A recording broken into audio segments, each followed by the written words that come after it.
Mana kaka jowetene mamoko, Davis Chirchir ma ogwele migawo mar teko kod modhi bende ne ochamo nyadhi kod kwan mar mwandu ma en go, koyango ne komitino ni mwandu ne duto koriw nyalo romo $492,200. Moses Kuria bende ne okete orindi onogo maliet ka owacho ni kwan mwandu mage nyalo romo $750 million. The financial net worth, Mr. Chair, is 750 million shillings. Ka komiti ma pidho joma ogwel kaka jotend migepe medo dhi nyime gi tije, jotelogo medo puodhore wi seyo mamoko kuomgi oseluonge nyingi e kinde mokalo ka gikoni mwandu ma gin godo ne giyudo e yo maratiro maonge chilo moro amora. Kowuok e ripot no mar George Bati wadani waranga mamoko bende manitiere kanyo kawaido kanyo ni manen gavana mar bengi maduong' e pacho kae Jung'una Ndung'u ne oketi e tago maliet e wi tije ndalo mane otiyo e bengi no to kod bende mane oromo kanotayo migawo no mar omenda mane ogwele kod jatend piny Kenya William Ruto dhi tiyo kanyo yo machalo nade. Ndung'u ne orado kod penjo matek e wi lwar mar bengi mar Imperial higa mar 2015 bang' lalo omenda maromo siling bilion 34 e yor kuo. Jod bura ne olone Ndung'u kaka ne otude jaode Nancy Ndung'u e yudo mich kowuok kuom mane en meneja mar bengi no Abdul Malik Jan Mohamed mabende wachore ni ne ochulo ne Ndung'u kod jaode dake magawa moro ma yande manyadhi mabende gidhigo e pino mar Thailand. Gire Ndung'u bende ne okobet kod yot kata matin e wi penjo ma tude kod uso mar magawa mar Grand Regency mane wachore ni ne okwako kod mibadhi kendo koro sani wawinja ne kaka ne odwoko penjo makamano. And you also face abuse of office charges involving irregular award of a 1.2 billion shilling security tender while serving as central bank governor in 2014. Maybe you could tell us from this affidavits the status of those two issues? Because it would appear that during a time in CBK, every single mega project that you undertook was dogged by matters of corruption. There is the issue of the collapsed Imperial Bank, Professor. The shareholders revealed in court filings that your spouse, Nancy Ndung'u, exhorted the then managing director of the bank, the late Abdul Malik Jan Mohamed. The bank paid for a holiday in a luxurious hotel in Thailand. When these things came to light, you were in a hurry to liquidate the bank and cover up your role. That's the accusation they're saying in court. What's your response to that? And the whole issue, then the whole issue of Imperial Bank and my wife going to Thailand, this is a paid service.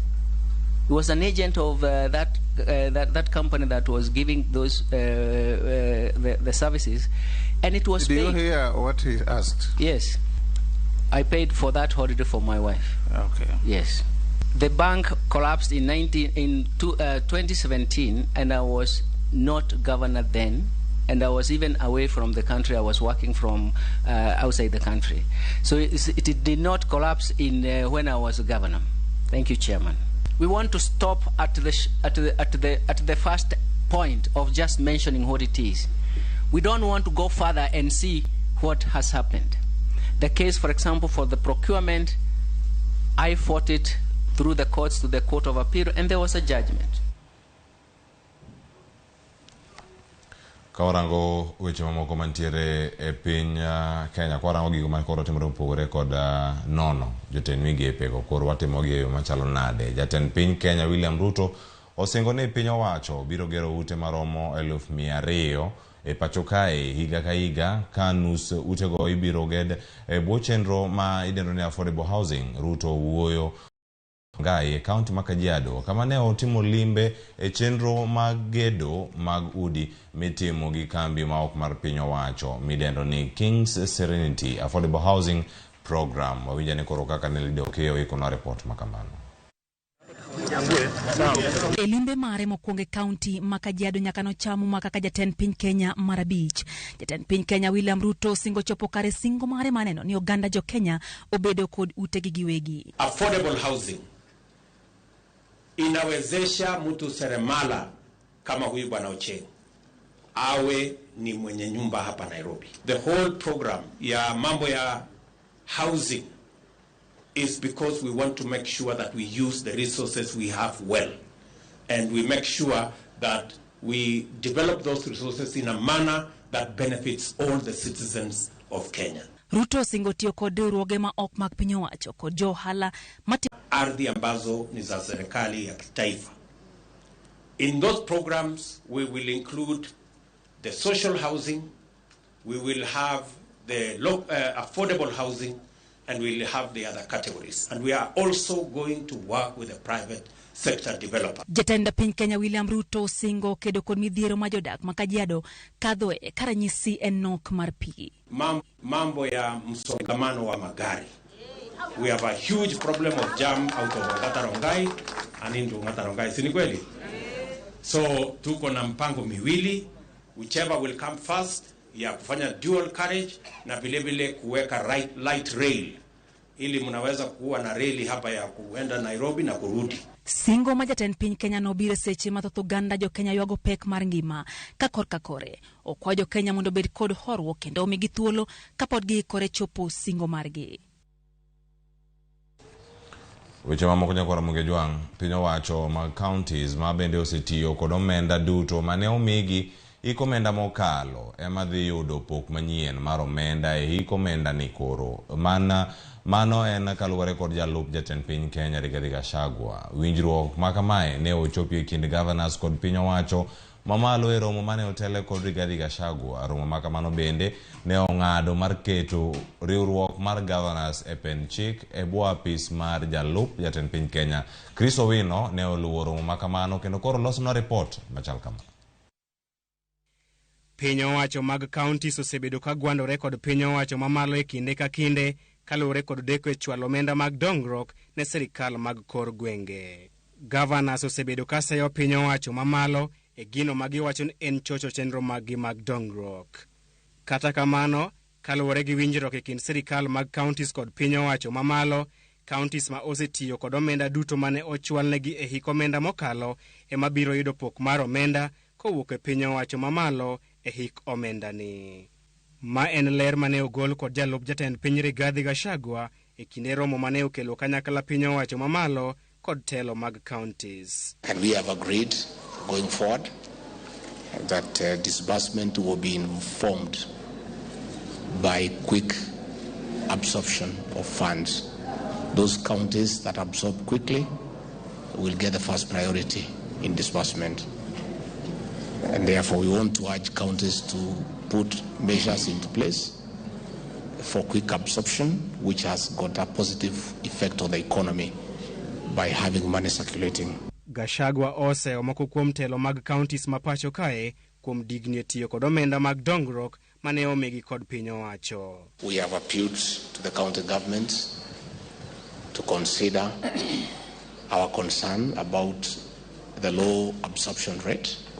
We have noted today, even as the county governments complain about delayed disbursements, they continue to hold over 30 billion shillings in their accounts.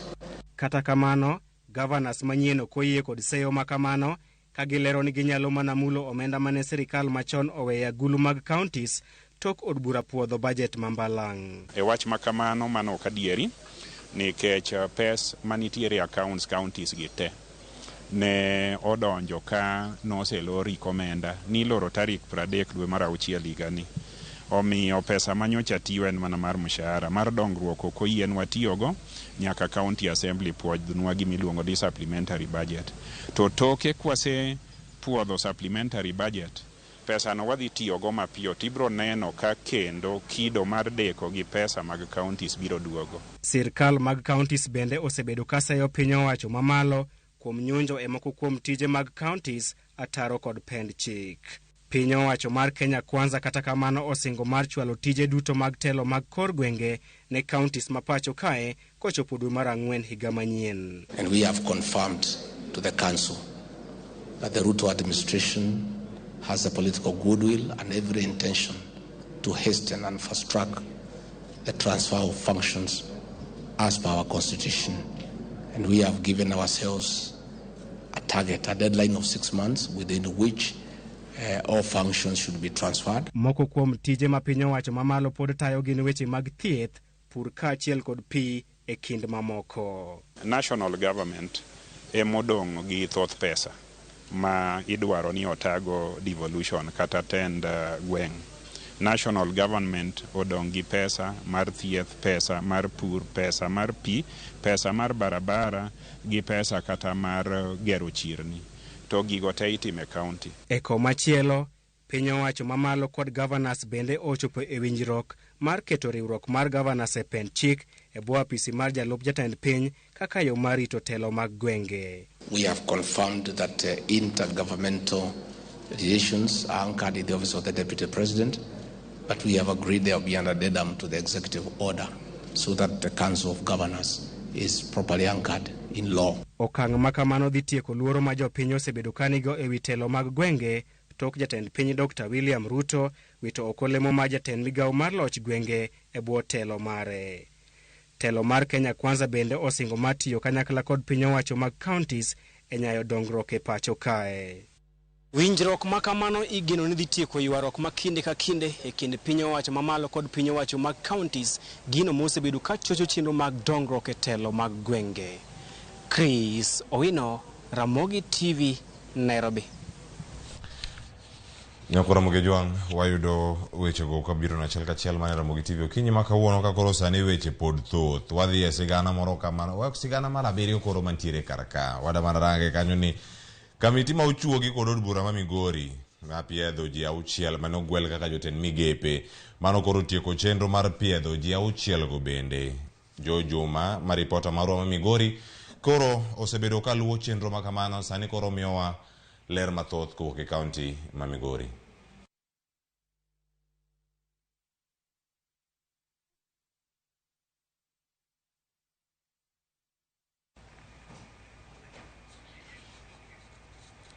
Piny owacho mamalo koro dhi tiyo kanyakla kod piny owacho mag counties mag gwenge maonge kod arita kwe mano ndiko obila mako jolo bende ogomo sainya kuom mano ka weche mamoko mag njore bende gwenge go dhi nyime.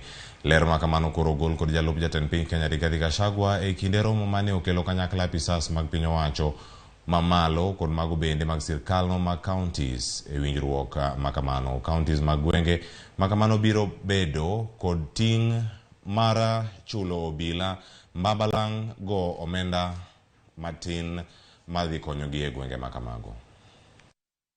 We have also requested our governors to consider in areas that are prone to insecurity and require additional police reserves to consider to partner with the national government, where the national government will recruit more police reservists and provide arms and ammunition, while the county governments will provide stipends to keep those officers surviving and being able to do their work. Komiti ma ochuogi kod od bura ma Migori ma koro piedho ji 6 mane ogwel kaka jotend migepe otieko chenro mar piedho ji 6 go. Joma koro osebedo ka luwo weche wi kaunti ma Migori miyowa ler. Bang' Julius Nyerere ma ogwel e migawono mar thieth, Morris Otunga e migawono mar omenda, Laktar Mogesi Samburu e migawono mar somo, kit chwech kaachiel kod ojende, kaachiel kod Lucas Mosenda mabende ogwel e migawono mar pur, pith jamni kaachiel kod re, ne chopo e nyim kamitni mochuogi kod bono ma Migori mar piedhogi odiochieng' manyoro, odiochieng' ma kawuono Kalebo Ponde ma ogwel e migawono mar jotich kaachiel kod sirikal mar loch gwenge, kaachiel kod Rab Robi ma ogwel e migawono mar alwora, kaachiel kod midhierogo mag apoya ne ochopo e nyim kamitini. Because we have an environment committee that deals with any matter that pertains to climate change, that anything that is within the environment is dealt with under the environment committee. We are proposing that when need be we change our standing order to include one. So maybe if I know it is better. We are supposed to be in every ward, which will be working in line with the executive, not the assembly committees. Oh. But within the assembly, that's why I'm also saying that it's very important if we form Climate Change Committee. Kamiti ni maotelne kod spika Morbono Wino Likowa ne obedo kod kinde malose cha auchiel mar piedho pondi kaachiel kod robi magin mokuom ji auchiel ma gavana Ochilo Yako ne ogwelo mondo koro be jotend migepe e piny owacho mare. You must have professionalism in whatever you are doing. And then there is also use of our resources. We use our resources efficiently. And that's why we are talking about integrity. There must be integrity and efficient use of our resources. And in the public service, you must also allow people to participate. Kani uwe giko mar chendone, Speaker ni Morbono ma Migoro Wino Likowa ne owach ni kaka kamiti koro gigeno chwalo report ka otende kod chendone ma pietho e nyim od burani chieng' tich ariyo ma juma manyien. In my own assessment, the others may have their own opinion, but in my own assessment, the exercise went on very well. We had very competent people, and we had very interesting meeting and vetting and interviews and what have you. So in my own judgment, I was satisfied. Nyaka sani gavana Ochilo Yako pok ochiwo nying jogo eko madoer mondo koro ti kaka jotend migepe e migepe mamoko ma oting'o mano mar wuoth kaachiel kod apaya, mano mar loho kaachiel kod mano mar pi kod teko. George Juma, Ramogi TV, Migori. Erokamano ahinya George Juma kuom ripot makamano. Kama chalo wayudo kanyo ni piny Kenya koro goyo okang' maduong' ahinya mar thieth ka mano thiedho tuono mar kansa mar remo mar ondhudho. Ma en bang' osiptal mar Nairobi West timo bero makare ne miyo moro ma jahigni 55 ma koro ne rito dok dala nyaka sani, mano bang' kedo kod kansa mar remo kuom kinde malach. Judith Omondi ni kod ler mathoth. Fuong'ruok gikone oneno ne jotuo makedo kod tuo mar kansa mar remo mamako ondhudho e pacho kae. Ma bang' osiptal ma Nairobi West timo bero makare ne miyo moro ma jahigni 55 ma osekedo kod kansa mar remo kuom kinde malach. Miyo no marito dok pacho en geno ne jotuo mag kansa mag remo ma osebedo ka wuok oko mar Kenya kadhi manyo thieth e pinje ma oko. Kaluwore gi lipot mar tend osiptandno, nengo mar timo bero mar ondhudho chung'ie kind $3 million nyaka 4 mar pesa ma Kenya. We are taking the patient. The patient has the disease, probably one of the cancers we are talking about, myeloma, and then we actually harvest some of their normal cells, some normal immature cells from them. And as you harvest them, you store them, and then you destroy or obliterate the entire marrow. Generally speaking, we are anticipating it will cost us anything between $25,000 to $35,000. A quick mathematician will convert that probably roughly from 2.5 to 3.5. Kopogore kod jotuo man kod kansa, jogo man kod remo matin ne del kata sickle cell bende nyalo yudo konyruok kokalo kuom thieth achiel no.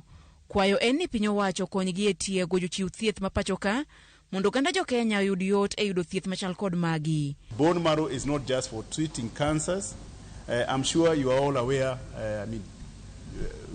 about certain other serious diseases in our country that may benefit from this procedure. And in particular, you have heard of people who have been suffering from sickle cell disease, and these will be beneficiaries of this procedure. Chopo chon mar ng'eyo chal mari kaachiel kod jouti nyalo miyo yot e yudo thieth makare kendo bende duoko piny nengo mag thieth. If we offer them bone marrow transplant at right time, about 30 to 40% of those patients will actually make it. And same way in sickle cell disease, if we offer transplant at right time, if patient is young, it has a very good success rate. And I can assure you that about 70 to 80% of patients will be cured if they have good match. Piny Kenya en achiel kuom pinje mag Afrika ma osebedo kod midhiero e timo thieth ne jotuo mag kansa mar remo kuom kinde malach. Ma osemiyo moko kuom jotuo kinde mapek e kinde ma gidhi oko mar manyo thieth, ka moko maonge kod nyalo bende osewito ngimagi nikech kansa mar remo no. Judith Omondi, Ramogi TV. Kawuok e mago mag thieth en okang' moro makare. Warang moko bende matimore e alworawa, to koro wang'o dhi nyaka e gwengego mahero ni gik mage matimore. Bang' higni 5 mar dak oko mar piny Kenya, Miguna koro olando ni biro duogo pacho kod odiochieng' makiny tarik 20/12 okinyi ka ochopo gi ndege mar kiewo. E ote mane orwaki kod anyuolane kod jodalagi Kawacho kanyo ni gisekale midhiero mathoth nyaka ne wuodgi chun kod wuok e pacho ka Simpros Okinda nigi lerno. I'm not boarding. I don't have a passport. I'm not boarding. Higni abich mokalo, Miguna noyudore kama tek miwuoro. Piny owacho nochuno Miguna giwuok e piny Kenya nikech nene itude kod chamo muma e alap mar Uhuru kod ogai mar NASA Raila Odinga. Piny owacho mar Kenya kao ramo ni Miguna ne en japiny Canada. They have torn my clothes. You know, I'm a lawyer. I have court orders. Higni abich tok rakruok ni, Miguna oyango duoke e pacho ka. E ote mar Twitter, Miguna nyolando ni obiro chopo tich ang'wen kar saa 12 mar okinyi.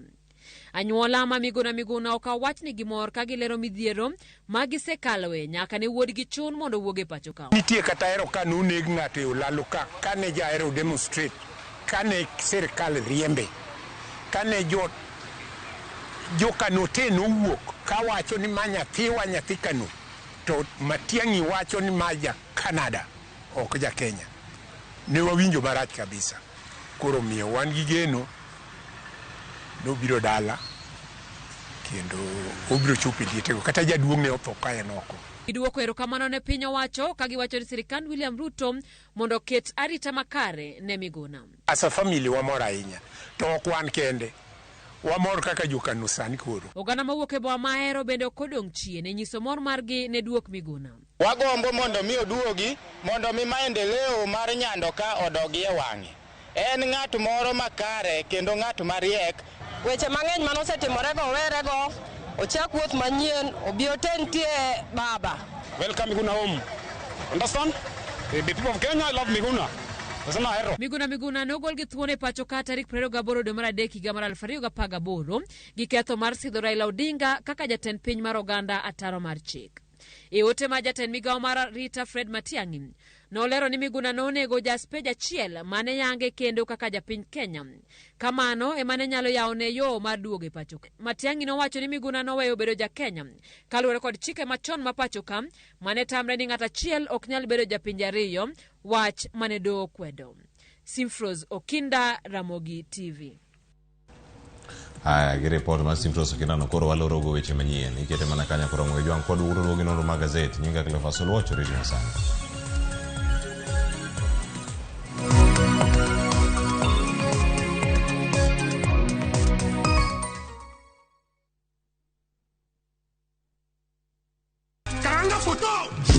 Machiegni nyakwara Ramogi Ajwang' e chenro mar ngoma owake. Wuok tich wakelo ni ngolo manyien.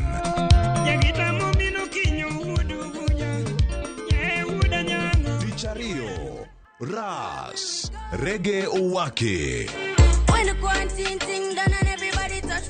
Tich adek en odiochieng' mar twak gi jothumbe. Tich ang'wen kama nene waterie golo machon.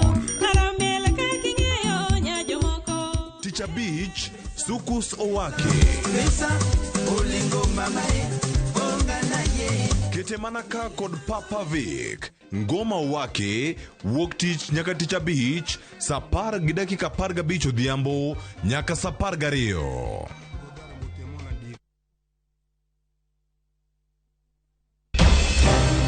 Weche ng'eny sa matin.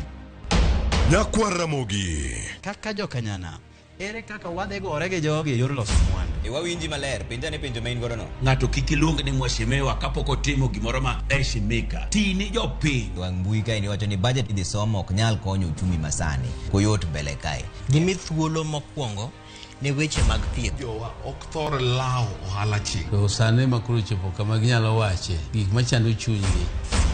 Buch jopiny tudri gi jalendo Trevor Mbija saa 3 otieno mana e Ramogi TV. Kik bai.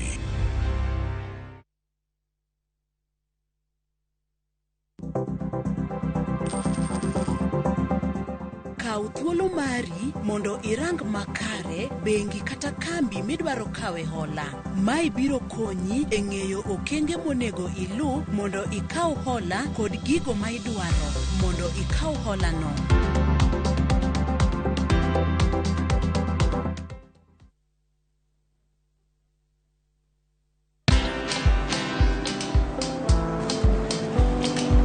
Chal nade? Chal ka gimi kaka ng'iyo sim gi pacha te? Kiki ahinya. En mana ni asebedo e story ahinya. Mana kaka rali manyochacha ne chal ka gima ne an kanyo kane otimo. Kendo kane iyawo chiro manyien ne chal ka gima ne an kanyo.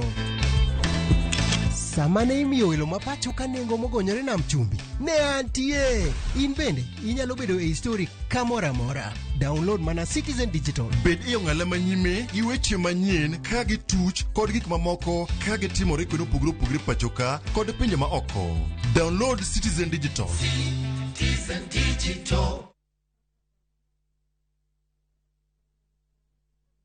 Collect fare kwa boda au matatu ukitumia ViewPay cashless na uqualify for bima ya 100,000 shillings pamoja na medical cover ya 20k na permanent disability cover ya 100k kwa 5 bob pekee. Dial *236# today to start using ViewPay cashless. 3, 2, 1. Ngeso kangeso chakre sade kokinyi enseche mag Wayudo weche mamuro nyithindo kaka Talanta, tuko full time kimaso, Sitendawili, Kodalunga. Watase to chenro ok nyal bedo chenro kaonge sigana, Ganwa sigani mamitna. chuo gik moko kod tedo. Turu kodwa ngeso kangeso ka wangi Lox Ponde kata Lox P, Josephine Achieng kata Josephine Jos kod Ansali Kosgi Odhiambo kata Kihero Sally the Queen. Wanero ngeso.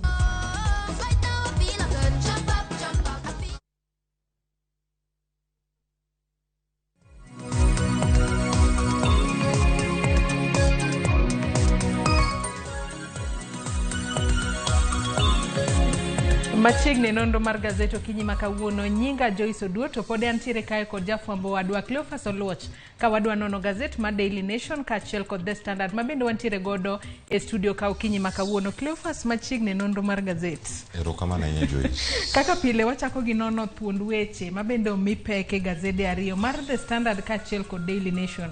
Ka bende ka wang'iyo thuon wach ma bende gazet mar The Standard omiyo pek okinyi makawuono. En mano kaluwore kod bura ma yande omako jalup jatend piny Kenya mano Rigathi Gachagua. Manyaka sani iwacho ni bura makamano inyalo thich oko kata inyalo lwar. Bura makamano mano iwacho ni en bura mosebedo ka lawe kacha bilion 7.5 mane wach mantiere kar kacha. Koro penjo manitiere ni kinde ma ng'ato donjo e telo en kinde monego bed ni obedo en bura manitiere kose en bura maonge.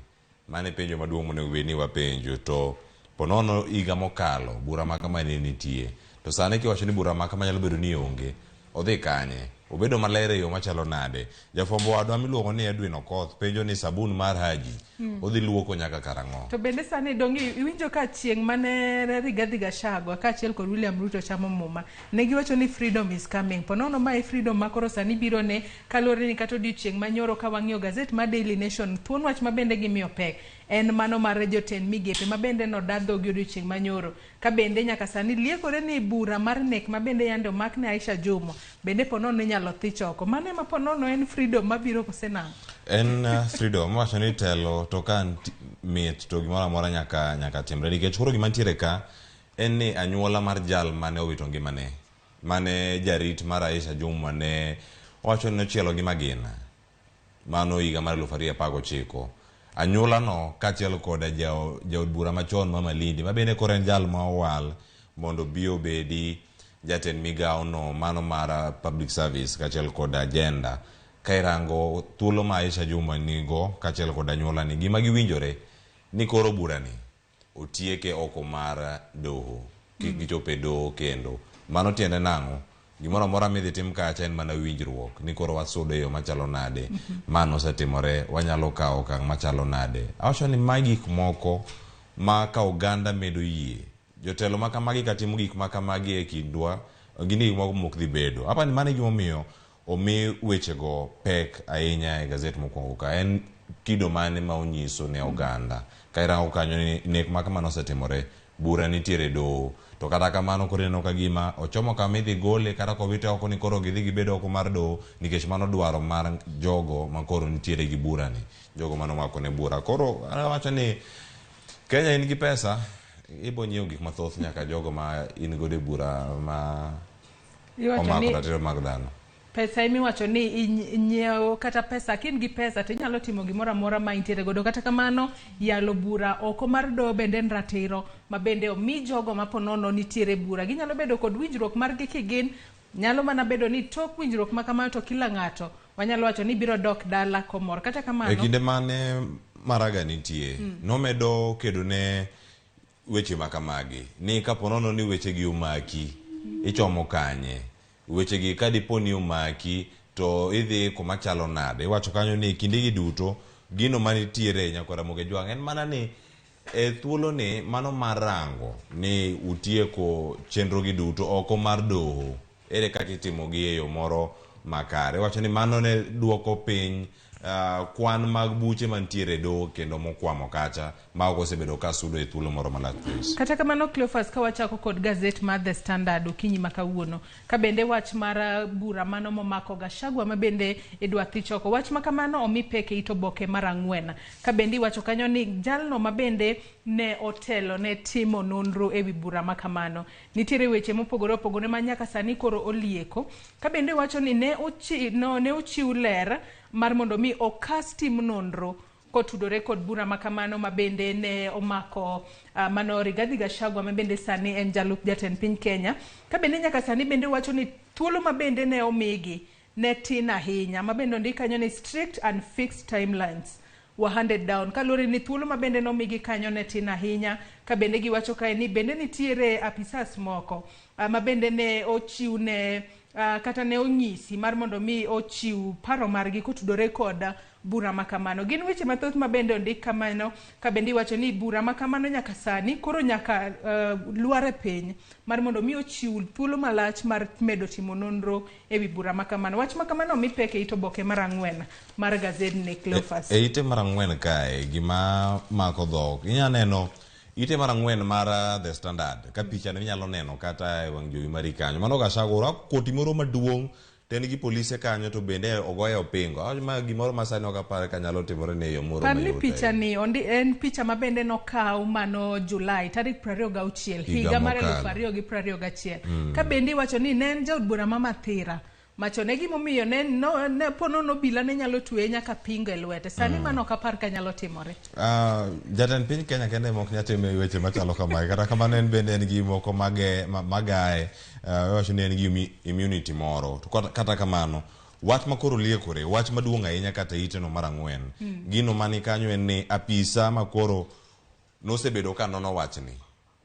Wacho ni jatende ne oroke kendo notere ng'wech ahinya mondo ndik kes ewi jasiasa ni mano mane jaod bura ma Mathira ni machon mano Rigathi Gachagua. Sani ka koro penjo mantiere, penjo maduong' midhi rangi gino manitiere karkacha e ite mokwongo ni ipenjo kacha ni ogai mar jomin buche Nurdin Haji gik mage matimore mondo mi ogol bura makama, mondo mi gi withdraw kes makama, ere kaka weche gi chopo. Penjo kanya criminal justice system marwa chenro mopogore opogore kaka ikedo koda weche gi maga mibadhi kata maga chilo mora mora mapon mieni to chopedo, ere kaka itieko gi. Kendo yudo kamane moro ka irango iteno mar 4 magi weche mantiere kanyo ni ere kaka gigi no chako mana gichako duto mana higa ni mano kochakore dwe mar 3 mano tarik 10 dwe mar 3. Ka bende oler gi kanyo yo makare kaka buche makamago nosebed ka ilwaro.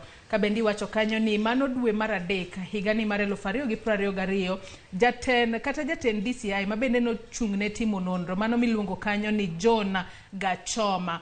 Ka bende wacho kanyo ni nitiere affidavits moko mago motudore kod buche go mag nek ma bende ne otudo mano Justice Sankale Olekanta. Ka bende wacho ni mago makamago ponono ne nitiere maling' moko ma bende ne okete sei mage moko kuom gigo ma bende no wacho ni othichoko bura makama. Ka bende no mar 2 kanyo tarik 23 dwe mar 8 mano ma podi en mar higa ni.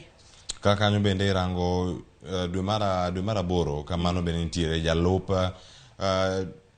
ogai mar jo min buche ma pacho kae mano luongo kanyo ni Grace Murungi koro nondiko ne DCI mano jatendo ogai mar okwach kich ma pacho kae e kinde no kane poka kata nogwetao iwacho ni thulo duto ne kaja nitiere Kinoti wach mantiere kano wacho ni odin fuoge mantiere kesno kata bura momako Rigathi Gachagua ma pod nitiere doho mano koro ido kacha koro en deputy president ka en jalup jatend piny Kenya gik mage mantiere karkacha mondo mi giud mise motegno mar chunge doho kochopo mana nyocha ka juma mokalo kae kar ticha beach mantarika 14 gino makoro timore karkacha yudo ka jal makoro chungne mantiere bad migaono mar DCI bende mano Martin Otieno koro ranga ne affidavit mosebedo ka ochwalo ni en kuongruok mane gik mage mano timore kacha dieri nenore Nurdin Haji ne kaluwore kod affidavit mare Nurdin Haji nochopo kacha kendo nochocho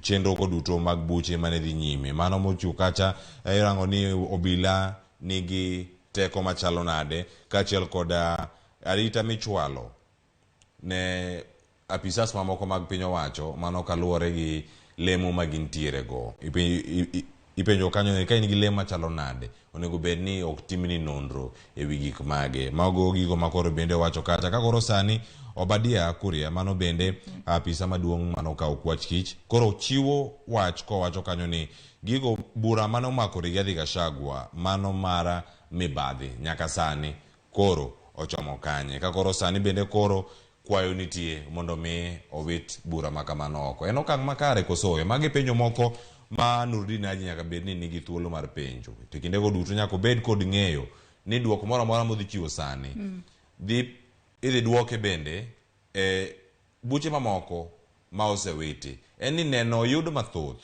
koso jok mamoko miwitogi neno onge koso en winjruok koso siasa mane one higa mokalo e telo mokalo mar Jubilee wadhi nene sani e telo kata telo ni mara Kenya Kwanza kotele koda William Ruto kosoyo kata kamano Cleophas weche makamagi to pod tek mak mana ni walidho ne alidha joneno magwa gibed kod siso mar nyiewo gazet mar mondo mi gisom matut giwinj gigo matimore ka wadhi to boke mar 5 mar gazet ni mar The Standard okinyi makawuono ka bende Jumwa ma bende sani en achiel kuom jotelo go ma bende en opod ne lemo no mar kaka Public Service and Gender mano CS mar Public Service and Gender nyaka sani ondiko ne apisi no mara ogai ma jomin wacha e doho ka bende nyaka sani Aisha Jumwa dwaro ni othichoko kata olwara bura mayande omakne mano mar neka ka bende kaluore kod mano bura makamano momako Jumwa ne omako Jumwa ka achiel kod jarit mare kata bodyguard mare mano Geoffrey Okuto kata kamano kokale okila mar Jumwa mano Jared Magolo nyaka sani koro mano Jared Magolo wantiere kanyo kod Titus Kirui ka achiel kod Duncan Osoro odiochieng' ma nyoro ne gindiko ne ogai mar jomina wache buche ka bende gidwaro ni othichoko kata oluar bura makamano ka bende giwacho ni onge ranyisi mabende oromo mabende ne ochwal negi manyiso ni Aisha Jumwa ne otimo nek makamano mane gwengego mag Ngumbao mago ekinde mabende lieko ni ne ntiere kod magina kata kamano Aisha Jumwa kano penj nyoro wacho ni en onge kod bunde mora mora odiochieng' manyoro mabende ne idayo dhoge od bura kacha Igni osekalo higni 3 Joyce higni 3 e wang'e mano kano chopo tich 5 mokalo nek makamae notimore chieng' ewayo makanyo ni tarik 15 dwe mar 10 higa mar 2019 kawuono wantie tarik 19 onge ratiro mora mora ma oganda kata anyuola mar jola ma oseyudo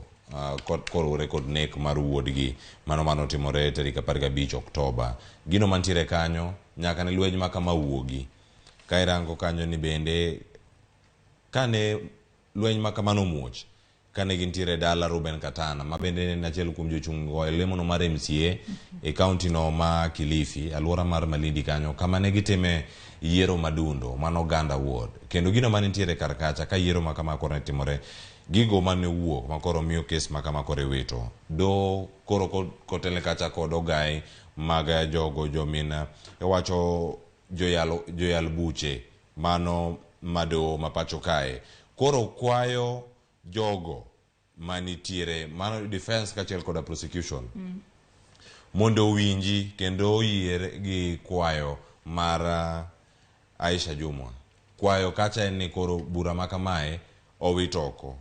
Wacho kanyo ni okwayo ogaye mar jomin wach mondo mi owere gi kata owitoko bura ma kamae ma koro bende tude kod nek mano mar Jola, ma bende wacho kacha ni ne otimre kacha kod jarit mare bende ne itudo kod nek machalo kamae. Wacho ni do wacho ni gin yogi gima ginyalo wado, koro ji ariyo gima nyaka winjre, to koro winjruok mantiere kacha ni time nade otime oko mar do. To gima dhira Cleophas ka nek ma kamae notimore higa mar 2019, ang'o momiyo girito mana nyaka sani higa mar 2022 sama koro Aisha Juma pono osepodne lemono mar bedo jatend migawo mar Public Service and Gender e pacho kae? Ang'o momiyo higa ni mar 2022 higni osekalo mathoth ema koro iyienegi mar mondo mi gidhi giyal oko mar do? Nyalo bedo ni ponono ma en mana achiel kuom yorego ma ponono Aisha Juma temo lero godo nyinge kata temo golore e bura maket kod mano mar mondo mi oneni oler ka pamba kendo romo bedo jatend migawo mochung' ne jotije e pacho kae? En gimoro manyalo kawa gi buok ahinya, to penjo mantiere ni kapo nono ni Aisha Juma ne en ng'at moro mantiere lemo moro mapiny kata japiny moro ma kawaida, bende de bura ma kama owiti koso nikech gigo ma osebedo kacha odiochieng' mokwongo mane William Ruto jatend piny Kenya ne olando ni Aisha Juma dhi bedo achiel kuom jogo midewo mondo bedi achiel kuom jotend migepe, ng'ur ne owuok ni moko nitiere kod buche monego bed ni giyalo, buche momako gi mag nek, buche mag mibadhi, to nyaka sani wanyalo kwano gi ni gin jok mage mane nigi buche go. Nitiere buche mag bembo mano mako Thika Minturi, mano mabende koro wale migawo no mar pur. Karango mar Aisha Juma kane nigi buche ariyo mag mibadhi kachiel kod mar nekni. Mar mibadhi cha nowito noseluare, kanoseluare machielo modone mar nekni. Mar ne kore luaro odiochieng' ma koro chopo kata kedayo dhoge kod aputno mar od bura. Kirango gi kama gitiere kar kacha, gintiere kama chalo nade? Kairango gi kanyo moko ntiere kod weche mag mibadhi ma bende ne osekalo, to sani en ni bura maka koro chopo, nikech e gazet ka ite mar 5 wach mantiere ka iwacho ni koro anyuola mano irango piny kanyo mogik mar sigana ni, iwacho ka anyuola koro oyie kendo kono doho ni mondo giwuogi oko mar doho mondo gidhi giwach bura makama kendo gitiekre kaka anyuola kachiel kod jal makoro ntiere kar kacha, makoro giwacho kanyo ni jal makoro ntiere kanyo mana Aisha Juma koro ne ok en armed, to wacho kacha bende en nokochielo gi Magina Jola kod Magina, mano wach mwach kanyo kod Kambaga achiel kuom anyuola mar Jola ma bende koro nochopo kacha e doho. Wach makama en sigana moro ma pod warito winjo ni ochomo kanye to idhi kawe yo machalo. Kata kamano wanyalo mana tieko ni mage moko kuom freedom ma bende nyaka sani ponono jogo mantiere sirikal yudo kalore ne gisesingo ni freedom bire pacho kae ne ji duto. Cleophas adwani wadoge ito boke mar 3 mar gazedni mar The Standard. Ka ito boke mar 3 nyaka sani kono nitiere bero ma bende notimne jotuo mar kansa mar remo mano mar ondhudho. Ka nyaka sani koro ndika ni ponono geno nitiere atoka osuptal mane pacho kae notimo bero mokwongo mano mar bone marrow transplant ne jatuo ma bende nitiere kod kansa mar remo. Ponono chenro ma kamae nyalo bedo fuongruok kata nyalo bedo geno ahinya to jogo manitiere kod tuo mar kansa mar remo pacho kae kotimni bero makamano to ngima mari mabele nyalo bedo yo makare. Ka bende iwacho ni unit makamano notimo bero makamano mano dwe mar 10 mano tarik 10 dwe mar 10 higani. Ka bende iwacho ni jatuo ma bende notimne bero makamano nyaka sani chalne mar thieth dhi mbele yo makare. Ka bende iwacho ni nyalo bedo ni thieth makamano kata bero makamano okonyo ngimane, kendo nyalo wacho ni ma en okang' maduong' ahinya ma bende piny Kenya nyaka sani nyalo bedo ni goyo kotudore kod kedo kod tuono mar kansa e pacho kae. Margaret ma bende jahigni 55 en mor ne jo Kenya kachiel kod joode bende karango ni nyaka sani jo Kenya osebedo kawuok kendo dhi e pinje maoko mondo mi otimnegi iwacho ni bero machalo kama kata yudo thieth machalo kama. Mawacho ni mabiro ntiere kansa no mar remo kata mar ondhudho. Bero ondhudho Joyce en bone marrow ne entiere i chogo. Ka entiere i chogo kacha ka iwile onego wile gima chalo nade. Jo Kenya mawuok oko sani kadhi e pinje maoko tiyo kod omenda e kind $4 nyaka $10 mondo mi gitimre nade giyud thieth makama. Sani hospital mantiere bu Nairobi kae miluongo Nairobi West ni githietho kendo omenda ma gitiyogo minyalo tiyogo mondo mi olokni ondhudhogo kata mi othiedhi e yo madwarore ni kacha omenda maromo $2.7 kod $3.7 mopogore gi machielo machal gi mano miwuok piny Kenya kidhi thiedhi e pinje maoko makawo $4 kod $10. Bende yawo en fungruok maduong' ahinya to ka en oganda manyalo bedo kacha kod ng'eyo. En gimoro bende ma pod oganda mathoth penjo. Tuo ma kamagi nyalo bedo ni mako jogo maonge kod omenda maromo milionde ma kama. Nitiere grube mopogore mag choko igo arambe kage kacha mondo mi jok ma kamagi yud thieth. Bende nitie gimoro ma piny owacho nyalo timo mondo mi ochiw cover kata okumba mar thieth ne jok ma nigi tuo machalo kama. Golo $2 kata kiwacho ni odok piny ok en gimoro mayot. En ting' maduong' ahinya. To nitie oganda jo Kenya mamoko manya wito ngimagi nikech onge mar omenda maromo kama mondo mi kata githiedhre piny Kenya ka. Iwacho ni masinde koro osebiro. Masinde kosebiro Kenya. Kare kaka iketogi e yo moro mayot mondo mi otim pim e yo makare ofweny ni in gi tuo ni adieri mar remo kata ondhudho meki nitiere kod chochni makoro dwani mondo mi olokgi. Kinde ma ilokogi kacha itimogi e yo machalo nade. Koro hapa ne achiel kuom gigo ma bende wanya bedo ka warango mondo mi wanon ni e kinde gi duto bende oket yot ne jogi man gi jotuo kata jotuo mondo mi kik giti gi omenda mathoth e kinde gi magintiere kacha ka girito neno ni jo oheragi nyalo yudo resruok. Cleophas ka wadhi mana mapiyo piyo to boke mar adek piny kanyo bende odiochieng' makiny tarik 20 dwe mar 10 higani bende biro bedo nyasi mokwongo mano mar Mashujaa Day ma bende biro bagi e alap mano ma Uhuru Gardens buore Nairobi. Ka biro bedo Mashujaa Day celebration mokwongo ma bende ibiro yuor kanyo kata ibiro telne kod jatend piny Kenya mar 5 mano William Ruto. Ka bende kaluwore kod jagoro mongirore migawo mar arita mano Karanja Kibicho welo maderom 22,000 ema ibiro yiene mar mondo mi odonji mano e alap ma Uhuru Gardens. Ka bende owacho kanyo ni alap ma Uhuru Gardens odiochieng' makinyi biro yaw kochakore sa 10 mar okinyi. Ka bende owacho ni onge invitation card moramora ma bende ochiw. Ka in ja Kenya odiochieng' makinyi da chopo e alap ma Uhuru Gardens ne ni chopo kacha chon ahinya mar mondo mi ponono ikala security checks ma bende biro bedo kacha. Ka bende owach ni jo Kenya duto nyaka bedni biro bedo nosebedo piny kango chopo kanyo sa 1 mar okinyi. Ka bende welo maponono omi invitation cards gin mago ma bende biro bedo mana e dayas malo kacha. Ka bende chenro makama iwacho ni emokwongo ma bende jatend piny Kenya mar 5 William Ruto biro tayo kaka jatend piny Kenya mar 5 mane Mashujaa Day mare mokwongo. Parni chenro mar Mashujaa Day bende wabiro neno katimore kor gwenge mapachuka kata e counties magwa. Ma bende wanyalo wacho ni mane duogo margi e chenro makamago mar bago nyasi mag Mashujaa Days e counties magwa tok muoch mar tuo mar corona. Miyo jo Kenya duto odiochieng' makiny kapo nono intiere buore Nairobi ka tidwa chopo e nyasi mar Mashujaa Day chop kacha chon mar mondo mi kochopo sa 1 mar okinyi ibed piny ine kaka nyasi no biro dhi mbele. Cleophas mitantiere wach moro momako wangi e gazedni mar The Standard. Ite mar adek kanyo podi Gavana Mabusia Apollo Tuoma oseyiero joge 10 madhi konye e migepe mopogore oting'o chwo 7 joma mine 3 gidhi telo ne migawo migepe mag thieth mag somo kod mago mag omenda. Wache mana lokruok mokelo e sirkal no mare mano mar county Mabusia piny kacha. Joyce DR mar dok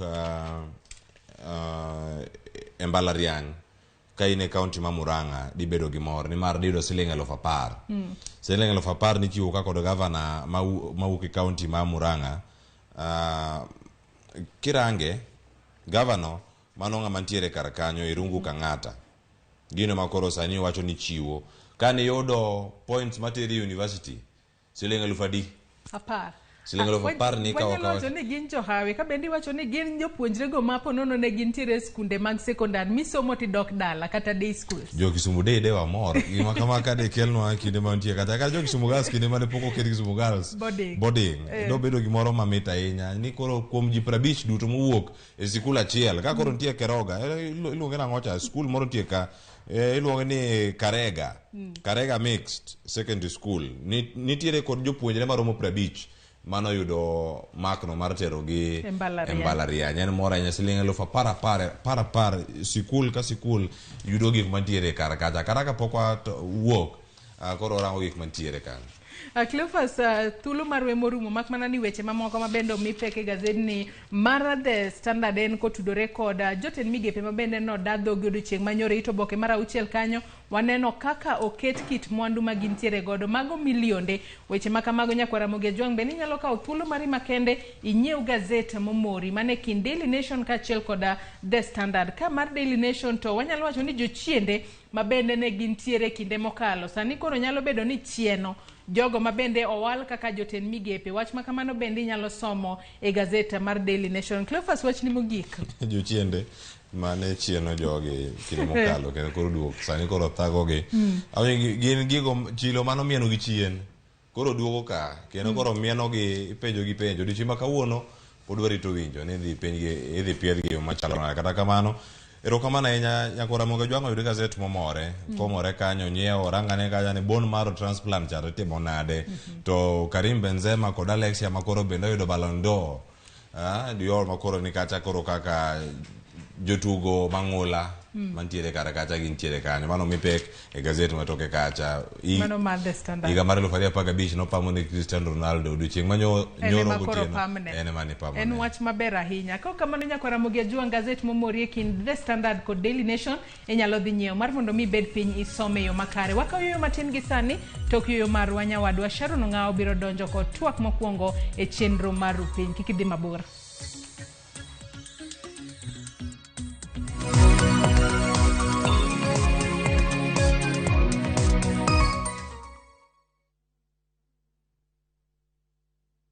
Collect fare kwa boda au matatu ukitumia ViewPay cashless na uqualify for bima ya 100,000 shillings pamoja na medical cover ya 20k na permanent disability cover ya 100k kwa 5 bob pekee. Dial *236# today to start using ViewPay cashless.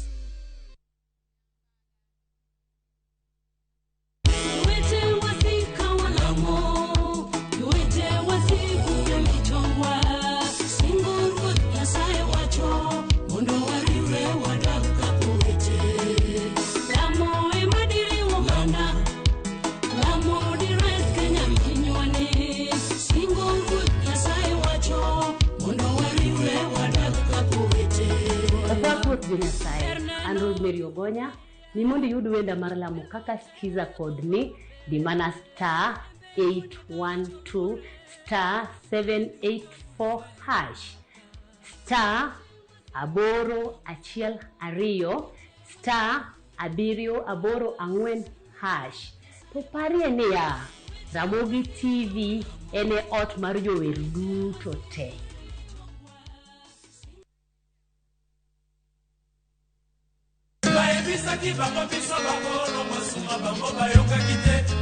Yuda Matingu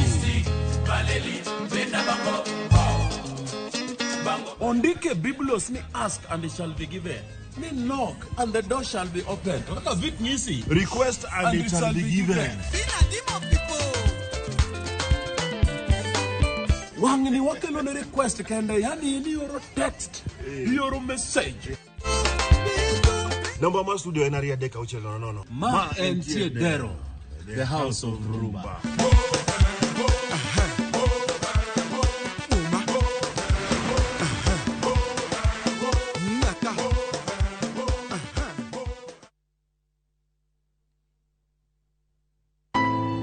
Wuond koda ndhoga timore pile ka pile, to joma onge ketho ema hinyore ahinya. Apo mi ywag maliti. Kata kamano, hera pod riore kendo medo lo. Aheri ahinya to. Ka joma moko geng'o joma gihero kuom yudo rem. Ang'o momiyo itimo kamae? Nang'o? Hera mar anyuola medo mana loyo. Watekae wananyuola achiel. Tapki wuok tich nyaka ngeso saa 2:15 mar otieno mana e Ramogi TV.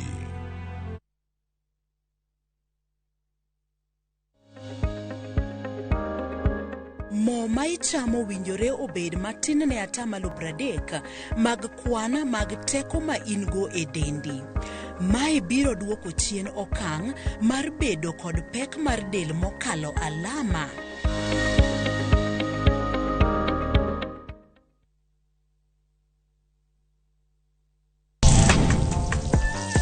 Chiemo kelowa kanyakla, ibedo kod paro mabeyo mag chiemo motedni. Karibuni. To wil kod kaka itedo kit chiemo no manigi suya kod ndhadhu mamit. E chenro mar tedo gi chiemo, wapuonjore tedo kit chiemb luo kod chiemo manyasani. Koro kigolo ring'o ting'ade kama. Tich adek ka tich adek, saa 2 okinyi, mana e Ramogi TV.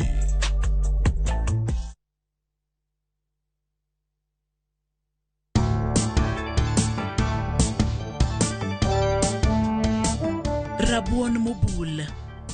Gik ma idwaro: rabuond nyaluo kod chumbi moromo. Kaka ilose: bul rabuond nyaluo kuom dakika 20 kod potgi. Pokgi kaito ituone chumbi moromo. Inyalo chame kod chai kata nyuka, kaka gino miluongo gi dho ngere ni snack.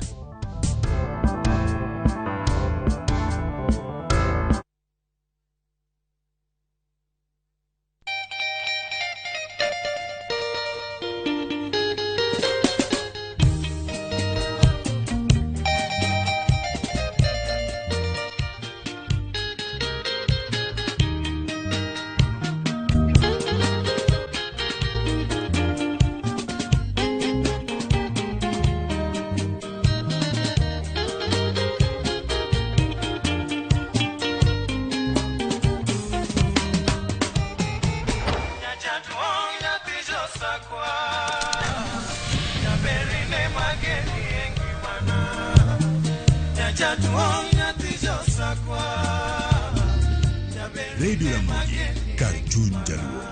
Radio Ramogi.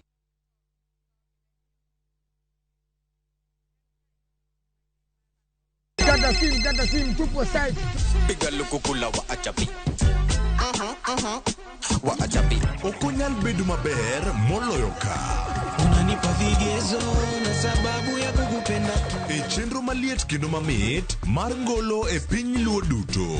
Watmana di mamiyo aparo nyaba manyo te kotieno. Tudri kodwa mondo iwinj thum maliet. Chekifala mekana mezubana na chekia kisubari mambaru mekana meja. Miel manyasani. Kod neno jothumbe mihero. Riuri kod jota chenro, Lind Ramogi, kod DJ Kolo e thum Dagmor. Geso ka ngeso, saa 5 otieno, mana e Ramogi TV.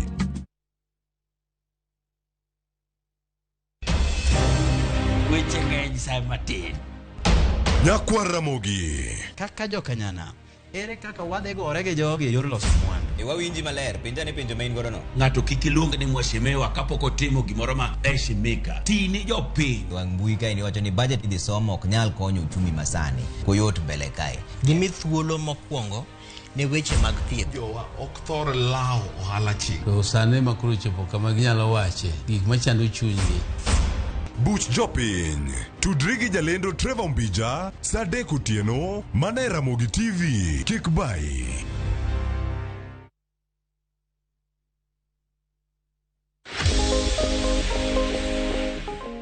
Cham olembe mang'eny, alode, bende modh pi moromo. Mae biro miyo pien dendi pichni.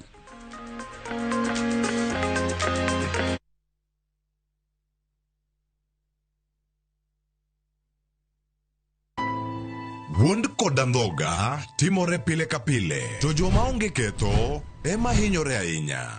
Apo mi yuag malitin. Kata kamano, hera pod riore kendo medo lo. Aheri ahinya ka joma moko geng'o joma giero kuom yudo rem. Hera mar anyuola medo mana loyo.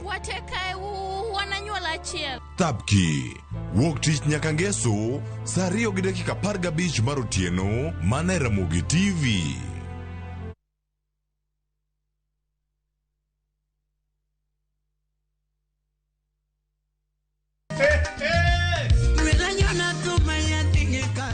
Chenro mar usiku sako wachoro thum mar benga gi ohangla kabiro komakore ahero nyako mahera makata onge. Nyayudo e mbui mar Facebook, Instagram, Twitter @RamogiTV #Ramogi Night. Inube idalawa kanyasoro dalawa. Inube idalawa kanyasoro dalawa. Mitmaratari wacho ni mitasali pekmeli. Watio matek jokanyana. Nyaka milambo. Luongani DJ Local Instrumental one ma wantie. Luongani Ninja the Entertainer to ma en Ramogi Night. Ramogi Night Ticha Beach ka Ticha Beach sang'wen otieno.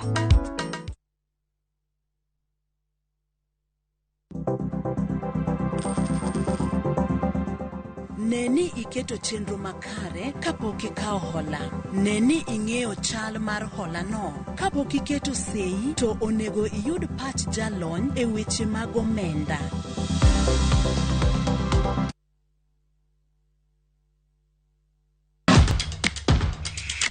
E pewe mag tuke mayero hero mar adhula kendo ipako gilo. Tudri kod James Opondo japicha gi Milton Ochieng Jaka Black e pau tuke chieng' ngeso ka ngeso chakre saa 8 odiochieng' nyaka saa 10 mana e Ramogi TV.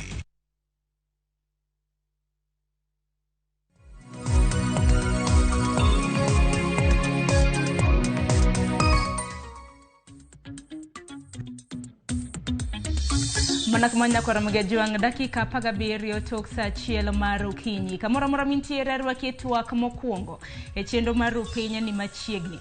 Kawuono kiny chieng' tarik 19 en odiochieng' mar adek ma bende pod chenro mar piedho jotend migepe mowala. Dhi nyime e od bura mamalo ma pacho kaendi, chenro ma bende itimo kod jokanyo 15 kotage kod jakom margi ma bende en speaker mar od bura maduong' ma pacho ka mano Moses Wetangula. Katika mano odiochieng' manyoro nene modho ywak kanyakla koda muodo lak ma bende ne dhi nyime e seche ma bende ni dayo dhod jotend migepe mowala ma odiochieng' manyoro nyaka sani maromo jotend migepe 10 mowala oseda dhogi. Odiochieng' ma kawuono bende chenro ma kamano biro bedo ka chakre saa 3 mar okinyi, chenro ma bende biro bedo kwa kiloni achiel kachiel. Kok manya kwa Ramogi Juang nyaka sani chenro mar dayo dhod jotend migepe mowal korka kori ineno ka dhi nade. Mana kaka pile itudri kodwa ote magwa mag lai machuo kariede ka uchiel nono. Facebook mana kaka pile wantiere achiel kachiel, tudri koda mathoth bende mbui maga duto te iyuda @Sharon_Ong'ao. Okiny maka wuono wadwaro nono chenro ma bende osebedo ka dhi nyime ahinya ma bende notimre odiochieng' manyoro. Student tiere gi welo ma bende antiere godo ok gin wendo ahinya, ijathoro neno gi kinde ka kinde e TV mar Ramogi. Okiny maka wuono wachako yudo thuolo wadhi bedo gi thuolo makare mar bedo gi jafwambo maro matukla ahinya ma bende osebedo ka kilonwa weche mag siasa. Kok kamano nikech aneno ka antiere gi nyadendi e kind welo ma bende antiere godo, daher mar chako kod nyinge Dorothy Otieno. Dorothy arwakini machiegni. Erokamano Sharon. Ichio nade? Achio maber. Mana kamano kopogore gi Dorothy nyaka Ramogi Juang bende antiere gi wendo machielo mano Meshak Odede, danon siasa ma bende kinde ka kinde osebedo ka biro e TV mar Ramogi mar mondo mi wapor weche. Meshak arwakini machiegni. Erokamano Sharon. Mana kamano kopogore gi Meshak nyaka Ramogi Juang mana kana sinyisi antiere gi jafwambo marwa ma bende chutho osebedo ka kilonwa weche mag siasa mano Walter Nyambaga. Walter ichio nade? Achio mopugno kendo an makare. Mana kaka ichio mopugno no ang'eni ka ono chopo saa 3 bende wageno ni dhi bedo e od bura maduong' mar ng'eyo kaka chenro ma kamano biro bedo ka timre odiochieng' manyoro. Nyoro ne en muodo lak to ne en ywak. Nyalo mana nyiso jakwa Ramogi Juang picha ma bende nodhi nyime odiochieng' manyoro ka nitiere kono. Erokamano Sharon, ka nitiere gima owinjo bed natimo ne japiny gi sani to kono gi adieri manyo dhi nyime. Koro akao tingni kaka mara mondo mi aket lere gino mosebedo kadhi nyime. Adieri makar kende ni ok ni piwang kende nyo osebedo ka thinyore ka Colgate. Gima nyo timore ni nyo bubni kalore kit kaka nyo lwasi chal. Motelo ne maendi nitie penjo moko manyoro ni oseche moko bet kamulo ngima oganda. Jaod bura ma Samburu West, Naisula Lesuda, ema nyo chako chenro niendi. Ka penjo mare manyoro ne omiyo koro seche moko nyo bedo kod chuny lit momiyo koro piwange nyo koro chako ndong. Nyo dwaro ler kowuok kuom jalno mo opodne lemo maratend migao mar arita kwe pachoka Ngire Kithure Kindiki. Ni nitiere moko kuom oganda mawuok Samburu West, mawuok West Pokot, ahinya to ho mar Okak. Jogi nigi midhiero mar kuo mag jamni. To i kuo mag jamni inego oganda kaachiel kod jogo maseche moko ngene pile pile kaka thurwa kochako poni okwal jamni to nyaka go uwito, kogo uwito ji yuoro.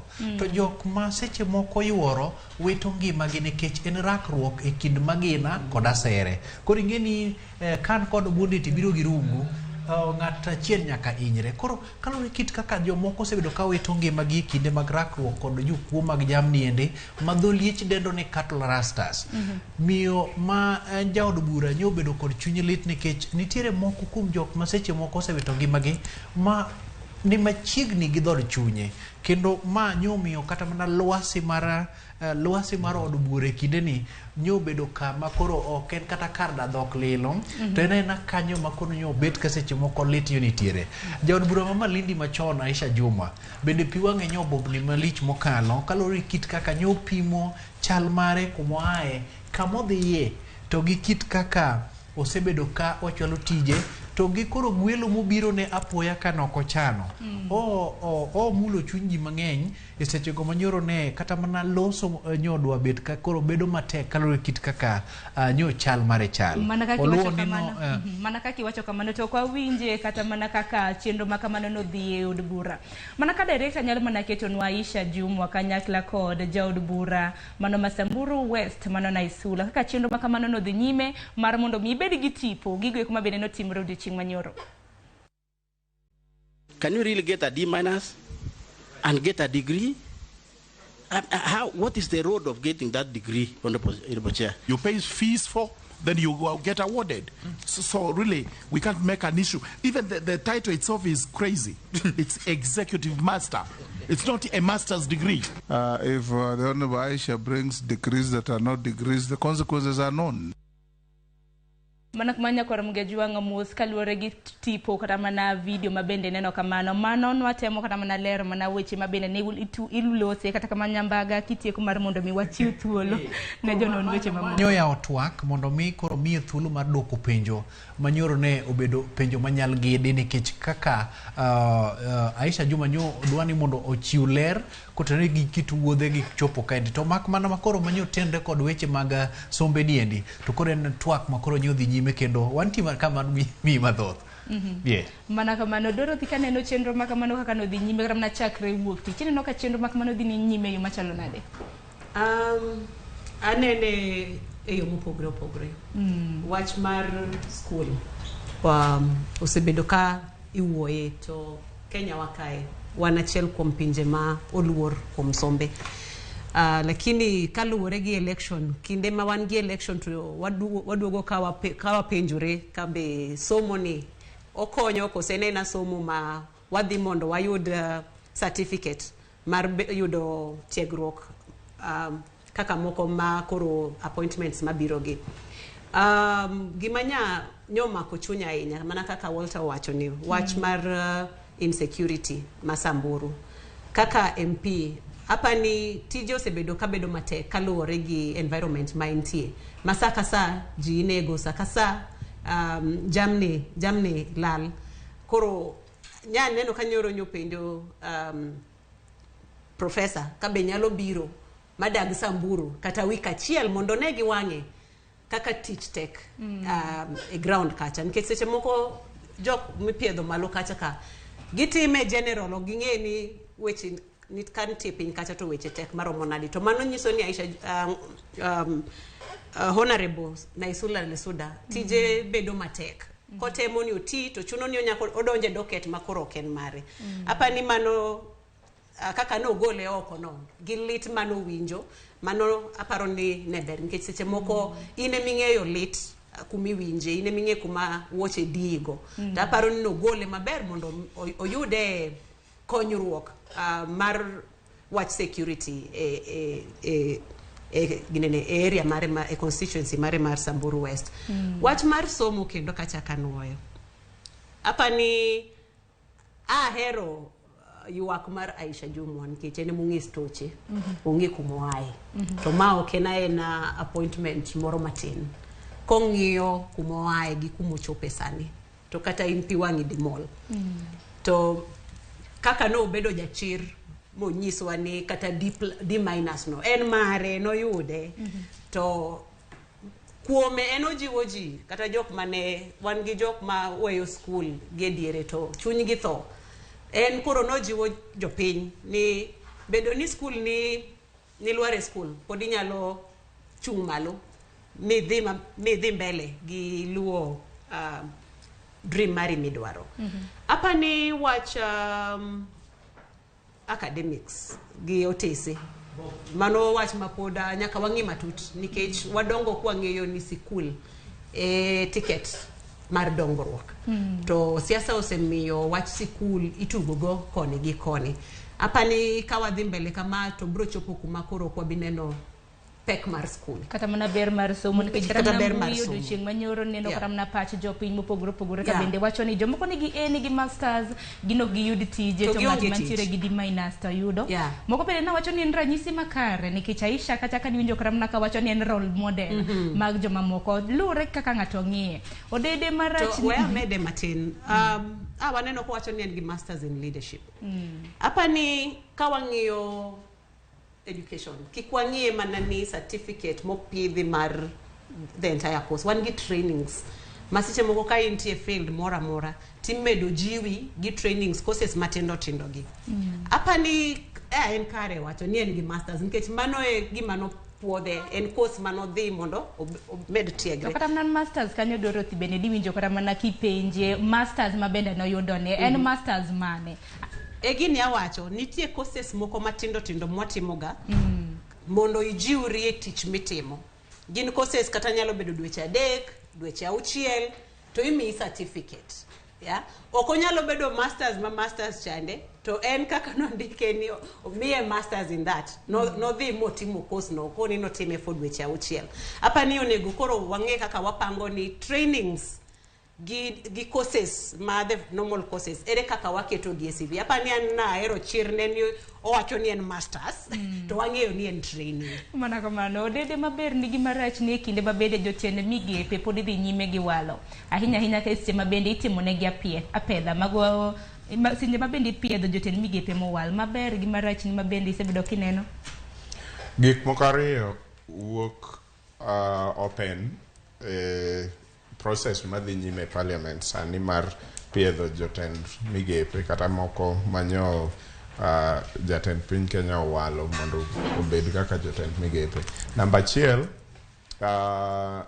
gini duokowa e paro matut kuom chike ma wan godo kata constitution mar Kenya ni ere kaka samane waloso constitution 2010 ne waketo ni mondo ng'ato bed governor for example wadwaro degree mowuok from a recognized university to mondo ng'ato bed minister kata jatend migao moriwo Kenya ngima to wamany konego bed gi degree kata gima chal kamano to me magi manowuok maler process madhi nyime wadwa ni mondo wadoga ne kaber to nego wachak wang'ia nena as a country kapo ni en gima kare mondo mi wadwar kuomi degree kidwa bedo governor to kik dwar kuoma degree kadwa bedo minister nikech okane kuma pogruok nitie kwanza ng'ama dwa bedo jatend migao kaka minister nigi ting' mamalo ahinya weche mag policy gi gik makamago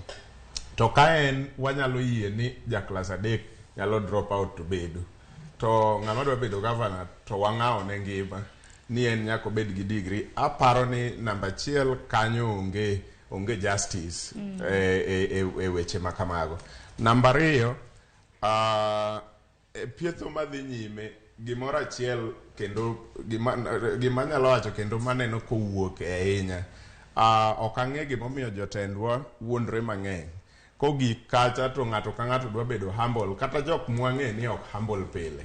Chieng'no koro gin joma muol ma kata wachi dada gin jok mokuo. Mano kaka waseneno gi ka gin e paw siasa kendo kaka dhogi rewni. Kogik kacha to kendo koro gin jok ma okue ma onge gi wach ma idada dhogi. Mano aparo ni giwuondo jopiny e yo moro. Then namba 2 kendo e weche mag katiba. Manya neno ko e pacha we need to look at again mondo wang'iyane ka en gima wadwaro loko chike mondo waket kare koso wadwa weye kamano. Jogi adek ewi 4 kata 3/4 gi dho ngere gin jok mano laro kombe mag siasa. To sama ne gidhi laro kombe mag siasa, ne duol matayo chenro mar yiero kata IBC nyokwayo gi the same documents magichiwo ma oyienegi ni gin jok manyalo ringo e weche mag siasa mondo jopiny oyier. Nyokwagi clearance mowuok KRA, nokwagi clearance mar HELB, nokwagi gik the same things manyikwagi kacha nosekwagi gi duol matayo yiero IBC mane osepwodhgi magiringo.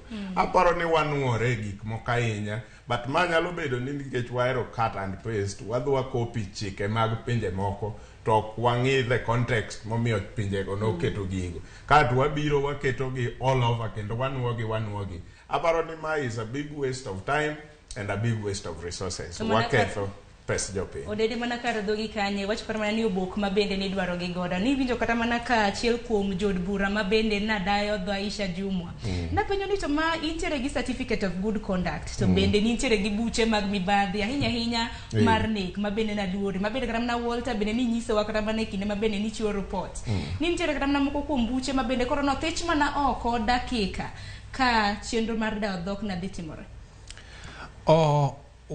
Kawane gini mondo wang'i kama endi pile pile gimoko wachi ema winjo beni chike it ma omo wachi moko kuom gik mane seche moko koro miyo jo od bura kata jo kanyo mag jo kamiti ni nyo yaro twak kachiel kod penjo matut en ng'at mochope mbele gi lemo modhi mako.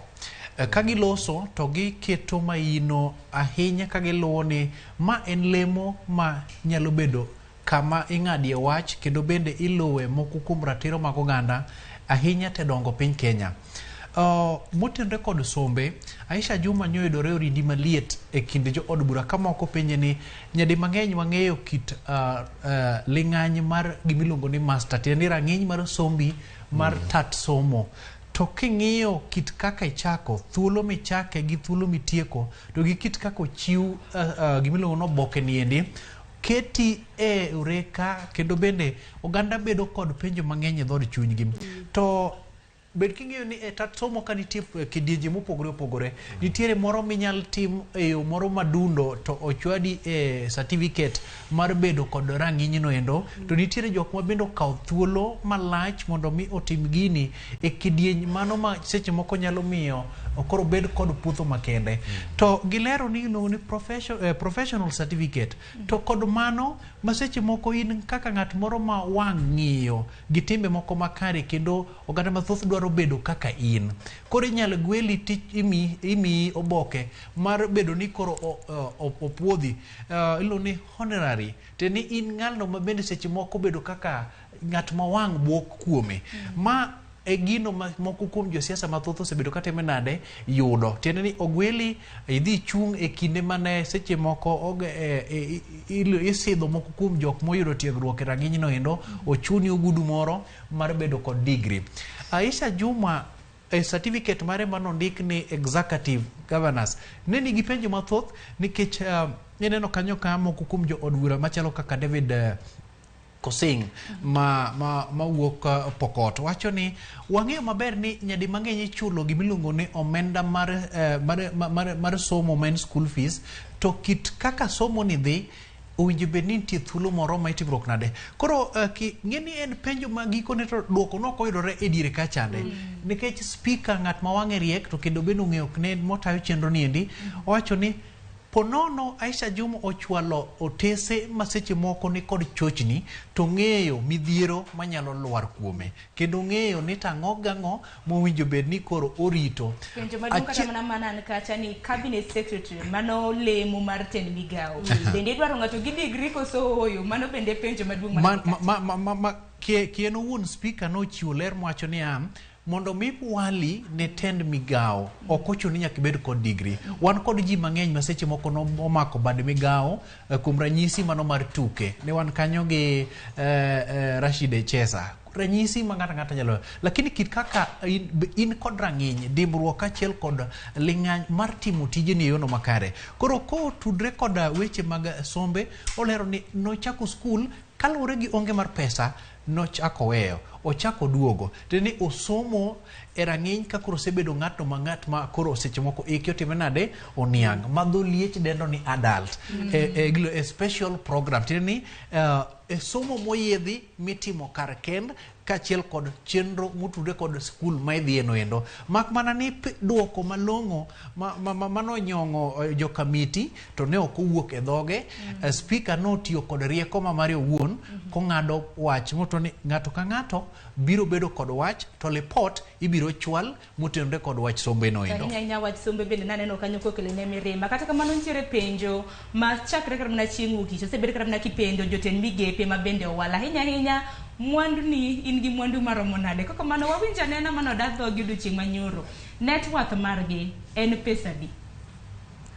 My net worth, Mr. Chairman, honorable members, is 544 million Kenya shillings, made up of landed buildings, around 165 million. It's also made up of bank deposits, about 50 million Kenya shillings, investments in shares, and deposits in 5 different circles. I've registered my net worth as roughly about 950 million.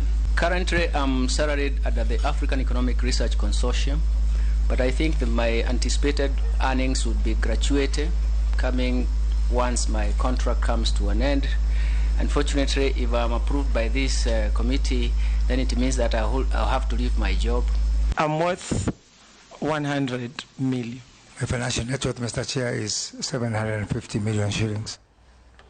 Mana kumanya kwa Ramogi juanga mago jotend migepe mowal mabende no dadho gi winjo net worth mag Aisha Juma totoni mara siling milion 100 to wache bende ko buonjo ni winjo karamna jaod bura Masuna East Junet Mohamed no wacho ni isetiyo kum thuolo mar tam sariyo kaka jaod bura ini net worth ni en siling milion 1 ti winjo ni en pension ano Dorothy ke buonjo wach ni kaluore gi okang' kamano. Watch net worth ni nyoro nyomia perspective, a different perspective a watch mar cabinet positions mawangogi nkech nenre ni ma loyalty mabedo rewarded sani nkech awang'iyo net worth mag jok ma obedo nominated gin jok mane osiro campaign to ma en reward makori miyo gi e tich mane gitimo to miyo kendo mana kaka Meshak no wacho ni koro kwa dhi ng'iyo competency mar ng'ato kuom tich modhi timo wang'iyo value addition mukelo in terms of support party damor ka waketo more emphasis e wach somo than pesa ma in go. Tudong pesa ma gin godo nyaka giler ne mana jopiny nikech gidonjo e migao. Tang'eyo maber ni kata gin ok ne giwacho adier nikech kata 1 million no konyisi mondo koro ikel papers ma keto maber ni 100 million ema in go.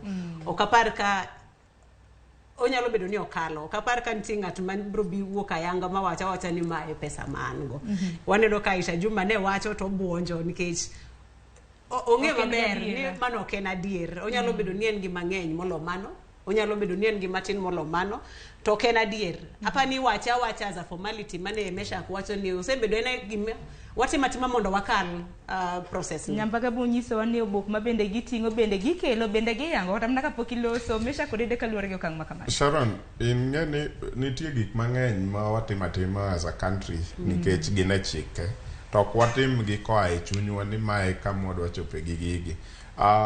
Sama ipenjo net worth mar ng'ato and onyisi kaka Migosi Musalia nowacho ni net worth ne en 4 billion. Onengo bedni nitie gik mabak wach machalo kamano. Achiel kuom gik monengo bedni bak wach machalo kamano gin returns gi mag KRA.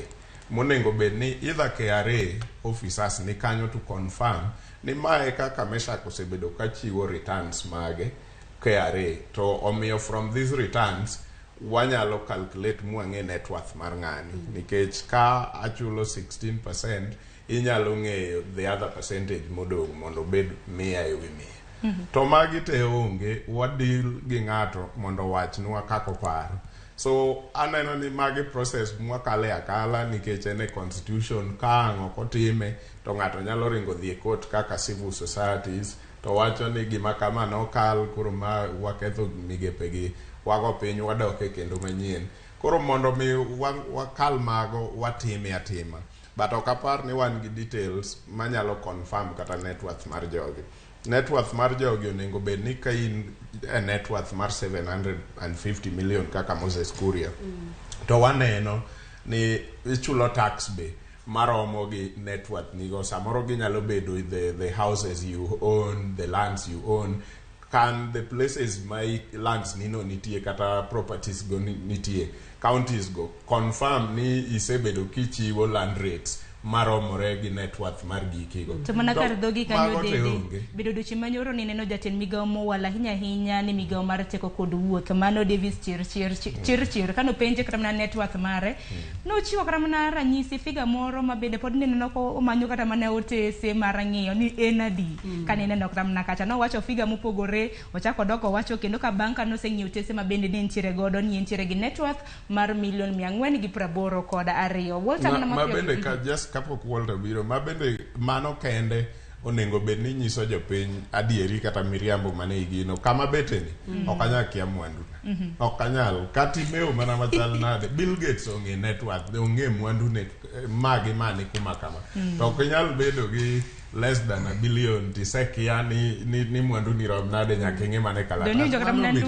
bende na wacho ni udi mabende ntiere gode made wach ni en net worth mare mano penjo mabende no penjo. Sharon, ajawacho gani adiri makar kende. Gimomiyo atiyo gi dhok ni endi, kuom ranyisi jafwambo marwa Edwin Okoth wacho ni odiochieng' kodiochieng' ka piny oru to en gimiluongo ni ohala kuom ng'ata mapod ngima. Nikech ang'o momiyo mae biro kama, nonyuoli kani bire e bwo wang' chieng' kaendi nono. To nyaka sani in kod law mirwako, in kod lewni, in kod pok mar lo kachiel kod yani odiochieng' kodiochieng' mimedo dongo kibedo bedo ngima nitie gik moko miyudo. Koro ok en gima ochuno ahinya mondo mi land ne jopiny ni in gi mwandu maromo kama. Tang'o momiyo ma bedo gima ochuno. Sama ogweli mondo donji e lemo mar tend migepe mar piny owacho to winjo bed ni jo piny ng'eyo ni to donjo ka mwandu ma en go nyalo romo nade to kowuok mwandu ma entiere go romo nade. Tieni ginyalo koro keto e nyong'ong mondo ng'e ni to kopo ni mibadhi moro ne nitiere to chal ni mwandu mar ng'atni endi osudo kata ok osudo. Maduong' ma koro miyo seche moko ma koro nyokelo wedeya e kinde mag dayo dhok en ni kuom ranyisi Patrick Njuguna Ndung'u Njuguna Ndung'u moyier ne migawo mar omenda. Nitiere penjo moko manyoluoro kit kaka osebedo kotiyo. Njuguna ne en kanyo kaka jatelo maduong' mochung' ne aguch omenda pachoka CBK. Moko kuom penjo ma jaod bura ma Suna East Junet Mohamed nyochwalo ne kachiel kod Opiyo Wandayi en ni to bende onyalo chiwo ler makende e mibadhi mar magawa mar Grand Regency mano usne pinje magwagunda. Ler mar chiwo chiwo ler e kit mibadhi makedo kod mani nyo en chiwo ler e king'iyo kit mwandu ma entiere godo to gi kinde mane entiere telo mane orango weche mag kungo kachiel kod bad bengi mag omenda pachoka. Kuom ranyisi ne nitiere bad bengi miluongo ni Imperial manombemore piny. Moko kuom duoko manochiwo weyo ka dhano ni kod penjo ni ang'o momiyo kata kaero nolwar piny. Okang' mane kawo to e kinde mane intiere tongona limbe moro ma wiye pinje mag Thailand. E kinde mane osego poro ni nitiere mibadhi moro ni weyo dhi nyime kod yudo gima moro moyio makan. Yes, iweyo dhi nyime miduogo magi sechego kisungu luongo ni the bank was luongo nang'o jowagundo ng'eyo. Koro adieri makar kende en niya idwaro yudo adieri e kit kaka ng'ato ni kod omenda malach kachiel kod mwandu mage to gi koponi odonje apisi bende nitiere kit dongruok moro monyalo keto. Aisha Juma bedo gi 100 million ne niendi nyokelo to mathoth nikech Junet Mohamed kachiel kod Lesoda kanyakla kod Kimani Chungwa wacho ni dongi in kod geche to kopogore kod geche dongi in kod udi e gwenge mag Malindi. Ang'o momiyo magi okiseketo? Olero ni yudo magi kalure kod chudo mawuok e od bura. Mak mana ni ma keto mana ler e kinde mag donje apisi, dhi tayo chenro mag apisi to gi koponi wuok to kami badhi moro betie bende oganda nyalo chako nono ni to chalo nade. Erokamano ahinya, aneno ka thuolo dhi matek. Wadong' mana gi dakika matin ne 15. Koro wabiro mana temo mar mondo wadhi piyo mar mondo mi wane ka wanyalo kawo weche gi yo matut. Koko mano nyambarga erokamano ahinya kuom wach makamano. Odiochieng' manyoro nodadho jotend migepe mowala 5. Kani winjo kaka Jumwa, Kithure Kindiki, Chirchir, Kalinge kanyakla kada Ndung'u mano mabende walne omenda kaka nagiloso muodo lak mabende nani kacha nikech kanyo kidonje kuom ranyisi kata mana Ndung'u kodonjo kata mana tend migao mare mano ponono ni ibiro wale mar bedo jatend migao mochung' ne weche mag omenda e pacho kaende. Gisani gowi mabende piny Kenya nitiere godo en 8.6 trillion. Kidonjo kata mana weche mag arita kwe niwinjo kata mana kaka Naisula kanyo na ywa kaluore gi nok mar arita kwe ahinya e gwenge mag North Rift. Weche mopogore niwinjo kata mana Kuria kanyo kabende ni penje ni osebedo kata mana koloso e okenge mok ber. Nang'o meni koro okang' makamano niwinjo kata mana kipenje migao mabende entiere godo biro bedo kata mana kokungo wach maber ni marach ni kata mana okang' makamano mana kaka nagiduoko. An kanang'iyo kaka piedho ni dhi mbele duoka chiene paro ni onego mana kaka Meshak nowacho onego wadhi kendo wang'iane katiba wani nitie gaps mang'eny monego beni waneno kaka wanyalo dino nikech waketo cabinet aneno ka en level moro mamalo mo okalo kata governor ka wanyalo rido kar governor kae to kendo waweyo bedo mayot ne cabinet position taparo ni kanyo kendo wadhi kawadok chien gains ma waseyudo constitution waneno ka kendo koro wamedo mieno gi koro wadok chien. Gimomiyo wacho kamae en ni e wach education Kenya ka wan gi jok mopiedh mang'eny, wan gi professors, doctors to magi jok magin experts e field mopogre lemo mimiyigi imi expertise imi docket ma onego beni idhi tiyo tich. Andoro Otieno ka ikikawa itera e ICT abro wacho ni nyalo lakini bro kawa ndalo mang'eny mondo amak tich nikech bro dwaro ni nyaka arilai gi team na PS omiyo sani ang'iyo PS aneno ka gima gidhi bedo gi tich matek ahinya nikech maka gin technocrats koro ka politician obiro to ene mo make decision malo kacha tich dhi bedo ka dhi yware matin. Omiyo cabinet position aparo ni en position mar experts mamano nyaka wang'i matut kik bed ni wamiya ng'ato position nikech koro wa reward loyalty. Wang'i matut ni ang'o mwatimo ne wach mar somo onyalo bedo mayot lakini kwang'iye matut to en wach manigi pek. Kwa golo Professor Margaret Kobia to aketo Aisha Jumwa okawach ni rach tawacho ni nitie gima wa water down nitie kaka wakelo gik moko piny. Standard no osebedo set ni malo, koro waduoke piny. To kacha dhi bedo gi tungni, asebedo e kombe ma wa discuss weche mag policy. To bedo matek kata ne permanent secretaries. Tiyo tich ka goodwill onge, political goodwill onge cabinet secretaries. Nikech en expert kacha, to rely mondo cabinet secretary mondo emomiye approval. Koro bedo matek, gitemo lakini malo kacha nitie gimogeng'ogi. Apa ni wadog chien kendo wang'ian ne wach education. Nikech kuma wantie sani wanyiso ji ni ena sawa kokidhi school kata kilwar, ena sawa tek ni gi mwandu. Don kamocho penyi koro osechope kinde mabende ok nyal dok chien. To koro ok nyal dok chien, to be kaka nene ni jogi dhi puodhi. Ok ane ka nitie any chance midhi wach ni ng'ane no kokalo. Mana kaka Meshak no wacho to Walter bendo wacho. Ma ena formality. Jogi te dhi donjo. Lakini onego wang'i maitut. Kawa we are a progressive country. Actions mwatimogi begin gi effect mbele kae. Nikech koro professors ko bet kae to ng'iyo to wacho ni kara why should I go to that level mamalo? Kanyalo dhi tatimo course mar dweche 6. Ang'o mi adhi degree mar igni 4. Kanyalo timo course mar 6 months, 2 months. To mano romo.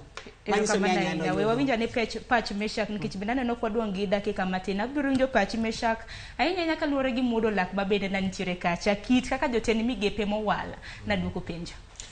Neno Aisha Juma, I mean story ne is touching of course nikech jomose bedo gi wuodhe mopogore opogore across the country will confirm ni gik mowacho gin adieri. Gwenge machalo Kilifi nitie chan kata midhiero moko matindo tindo momiyo nyithindo manyiri donjo e kend kapok sagi mar kendo romo.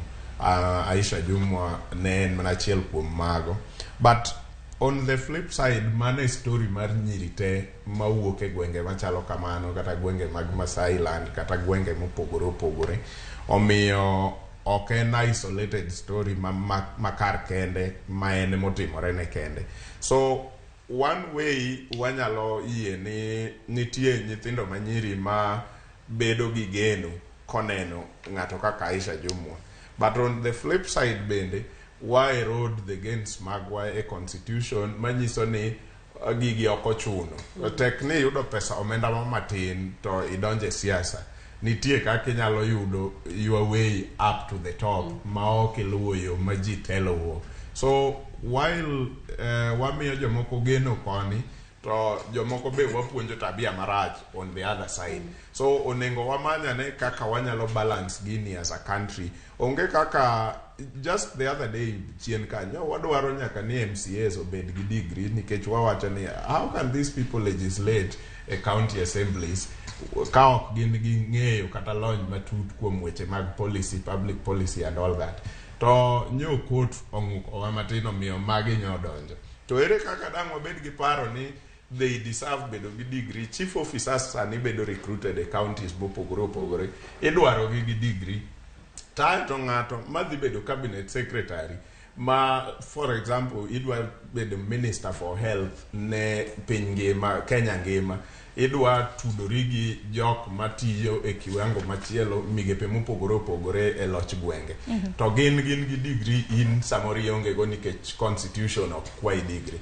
Aparo ni mago gik monengo wang'i. Then lastly idhier nono kaka kogik sama kama to cases te manie court ogore piny. Nyiso ni ok wan serious, either ok wadwar accept chapter 6 e constitution, to kaka wabed piny wawach ni wagol chapter ni oko onge. Koro wa navigate waminore amina kod chapter 6 ni kodok koni to wadok koni, ka chapter 6 duogo koni to wadok kocha. Kech seche gi jok mano before the parliamentary committee onge ma case ne ochung moro ka moro biro case no serum, court no se clear, case no serum. Kare wadak e Kenya di ma one wing of parliamentarians matimo vetting penji about cases gi to team mitimo ne gi vetting benegi kaka cases gi no serumo te jogi sama case ni ne rumo ne gin kanye either jogi penjo wrong questions ko kamando jogi are answering wrong. Ero kama na inyo dede nikichaneno ka dakika odong'nwa mana matin director na nyisa ni saa koro mayo wang'wa ithuolo masani abiro mana chiwonu dakika achiel ng'ato ka ng'ato mar mondo munyiswa geno mabende untiere godo ahinya e chenro mar dayo dhok odiochieng' ma kawuono ka bende wang'eni kiny wantiere gi nyasi mabende timbre odiochieng' ma kiny koro odiochieng' ma kiny chenro ma kamano ok dhi bedo kata kamano odiochieng' ma kawuono nyaka Ramogi wang'a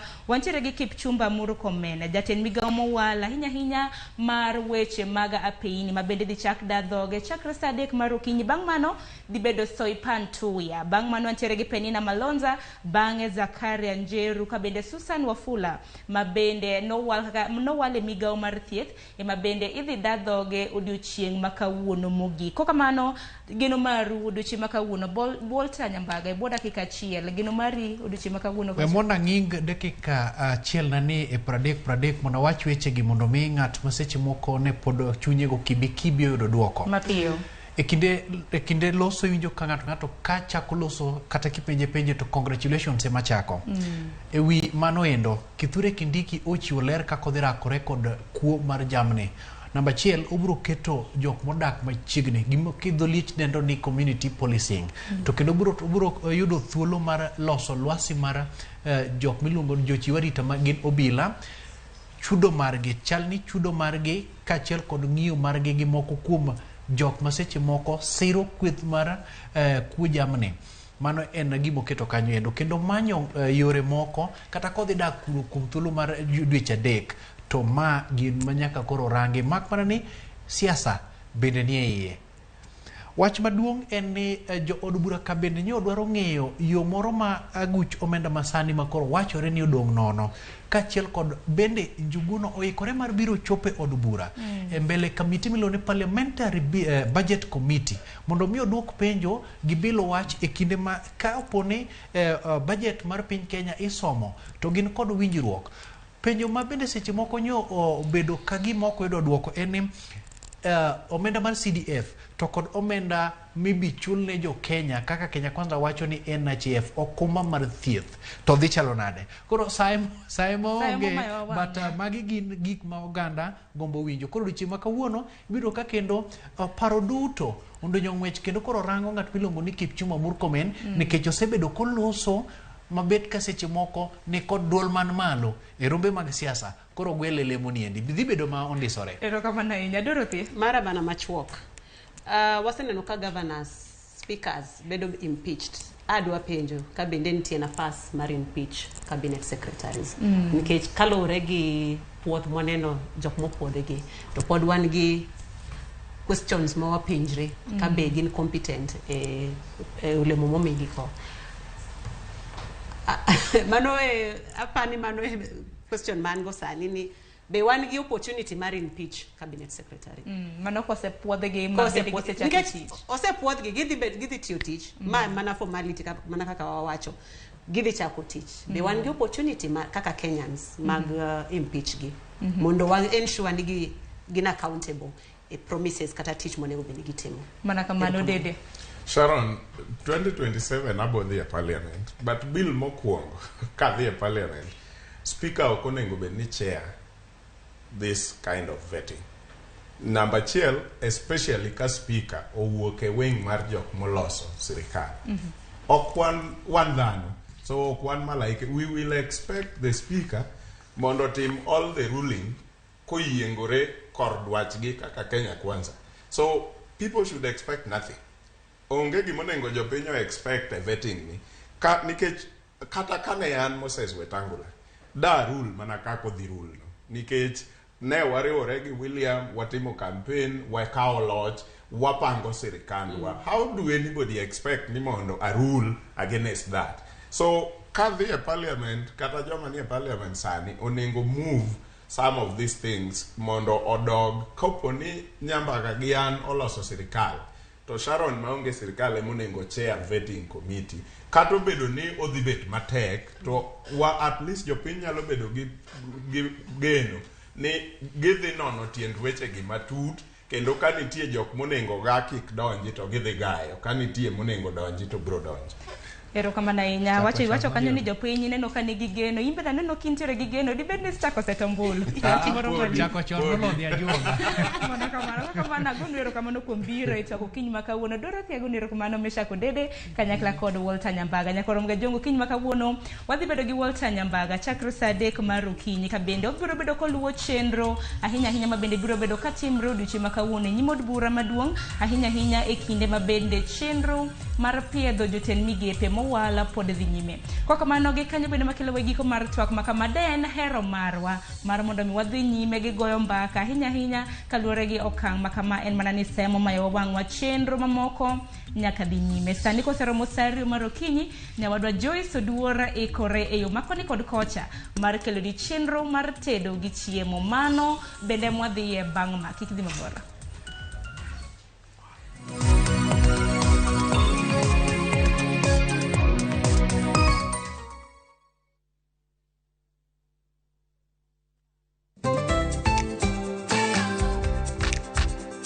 Ng'ama miyo ong'eyo ber mar tim makare kaka math mokinyi manigi ndhadhu kendo milimili kod blue band pile ka pile opong'e gi omega 3 kod omega 6 gi teko madwarore.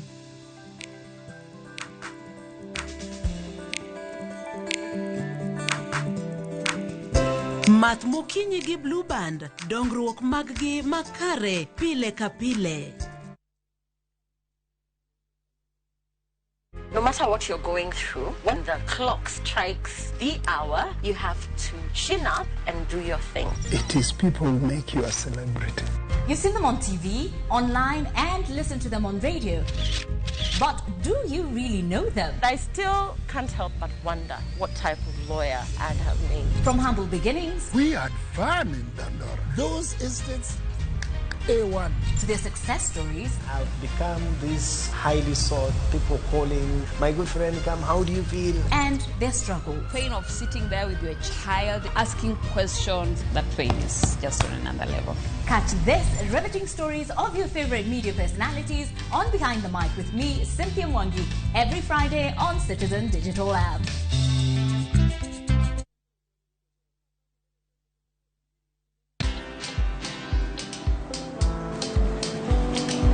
Chal nade? Chal ka gimi kaka ng'iyo sim gi pacha te? Kiki ahinya. En mana ni asebedo e story ahinya. Mana kaka rali manyochacha ne chal ka gima ne an kanyo kane otimo. Kendo kane iyawo chiro manyien ne chal ka gima ne an kanyo.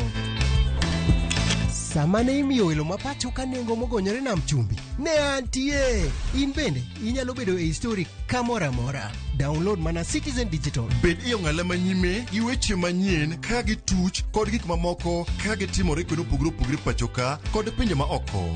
Download Citizen Digital. Citizen Digital. Collect fare kwa boda au matatu ukitumia ViewPay cashless na uqualify for bima ya 100,000 shillings pamoja na medical cover ya 20k na permanent disability cover ya 100k kwa 5 bob pekee. Dial *236# today to start using ViewPay cashless.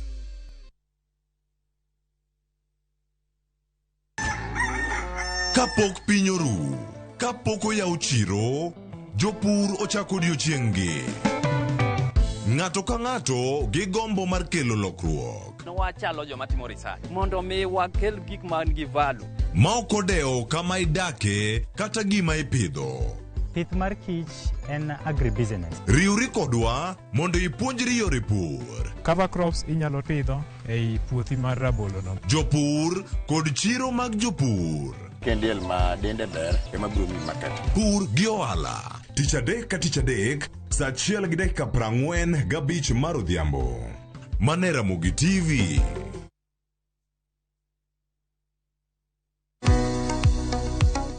Be in kod penjo mora mora? Hello, penj laktar. Hello, daktar. Kata paro ma osebedo ka chandi ne wach ngima kod thieth, wakeloni puonj maliw moa kuom lakteche molony e yore thieth te. Biro tero wachiel kachiel e yor puonj. Koro ka laktar oseneni wacho ni tuo mar kansa ma ema bedo ga stage mar 2. Chieng' wuok tich nyaka tich abich, wakeloni lakteche mopogore opogore mabiro puonji gimoro amora e wach thieth kod bedo gi ngima makare. Riwri kod Ruth Otieno, saa 12 e penj laktar mana e Ramogi TV.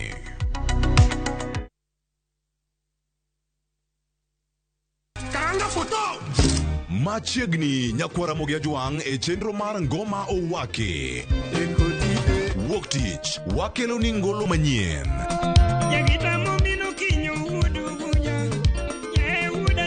Tich ariyo, Ras, Reggae owake.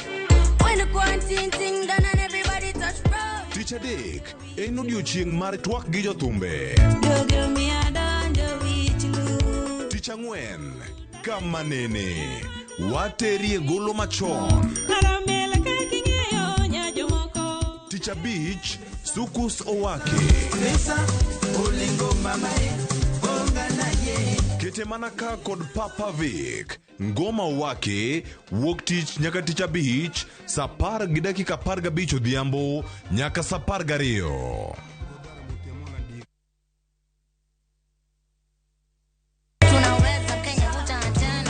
Waduogo kendo waikonu chenro maber moloyo. En ngolo nyadiriyo, miel nyadiriyo kod mor nyadiriyo. Yud magi te chenro mopogore opogore. Thum dag mor, ngeso ka ngeso, saa 4 otieno. Tiedero, ngeso ka ngeso, saa 11 odhiambo. Ngoma owake, wuok tich nyaka tich abich, saa 10 odhiambo. Ramogi Night, tich abich ka tich abich, saa 4 otieno. Magi duto mana e Ramogi TV.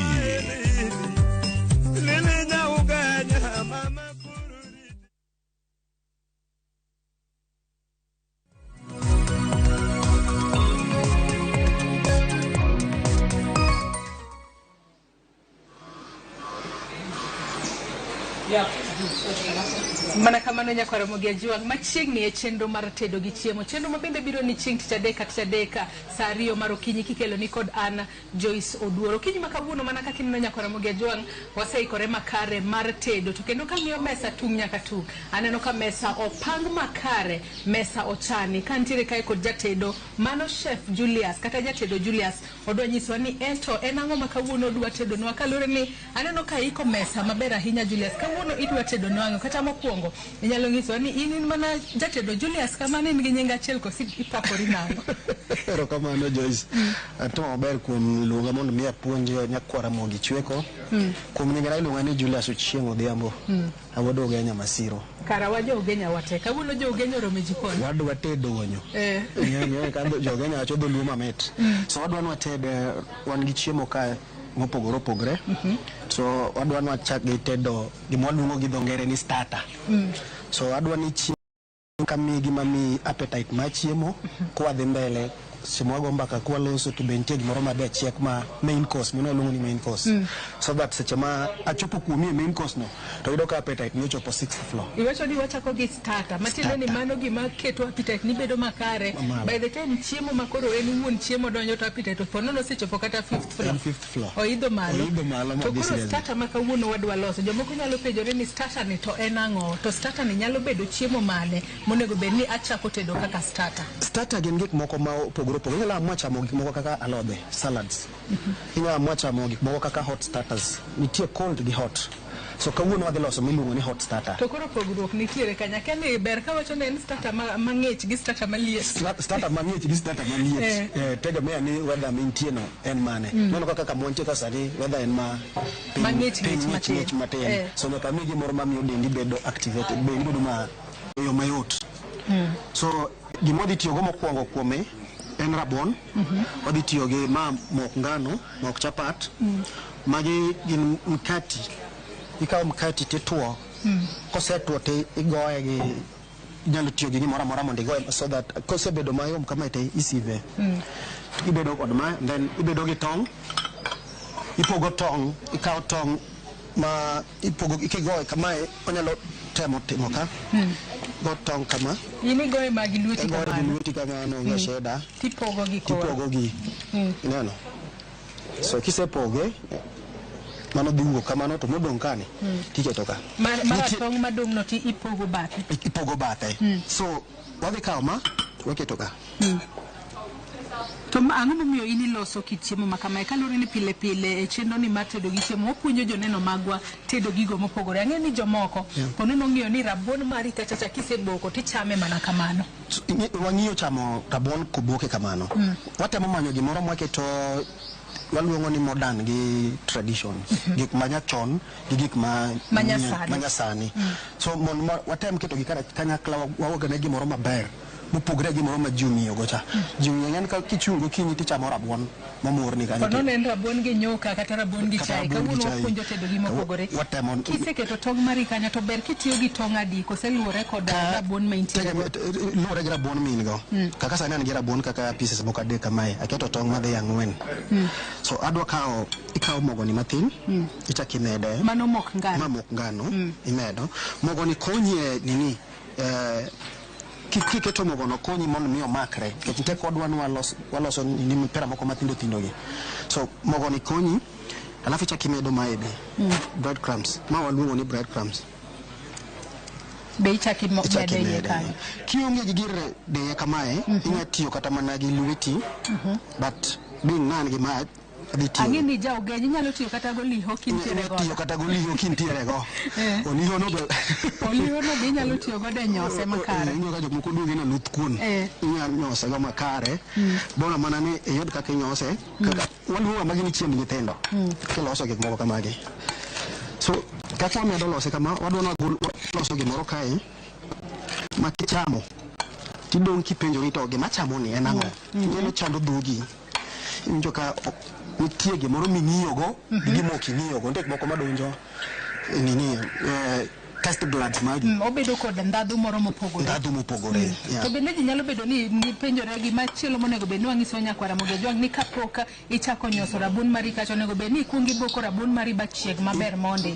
iboke mo chieg maber kabisa mana gina chako wacho dache ni gima rabuon mani itedo michamo idwa mi familia ni gimoro mopogore gima at least ka gichamo to ging'eno wachamo gima opogore lakini mana the same rabuon cha so that's why watiyo kode kamae akori ilose maber to mo be make sure ni keto mach matin keto mach mar mo kech wadwa kale mo kae ma iwacho ni watedo sweet potato croquettes ma en kido mar tedo godo rabuon kido mopogore kod kaka jomoko pono noero ni in kisechwako rabuon mari to pono ni madhe kod chach orungi kata madhe gi nyuka kata madhe kod chacha kawuono koro wapuonji kit tedo mopogore ma inyalo loso godo rabuon kata odi kacha kamoro amora ma ineno wa kawuono kikawa kan rabuon en gimi boko tim kiseboke tini tieko rekode by the way rabuon inyalo loso go cake maber seriously kaka dessert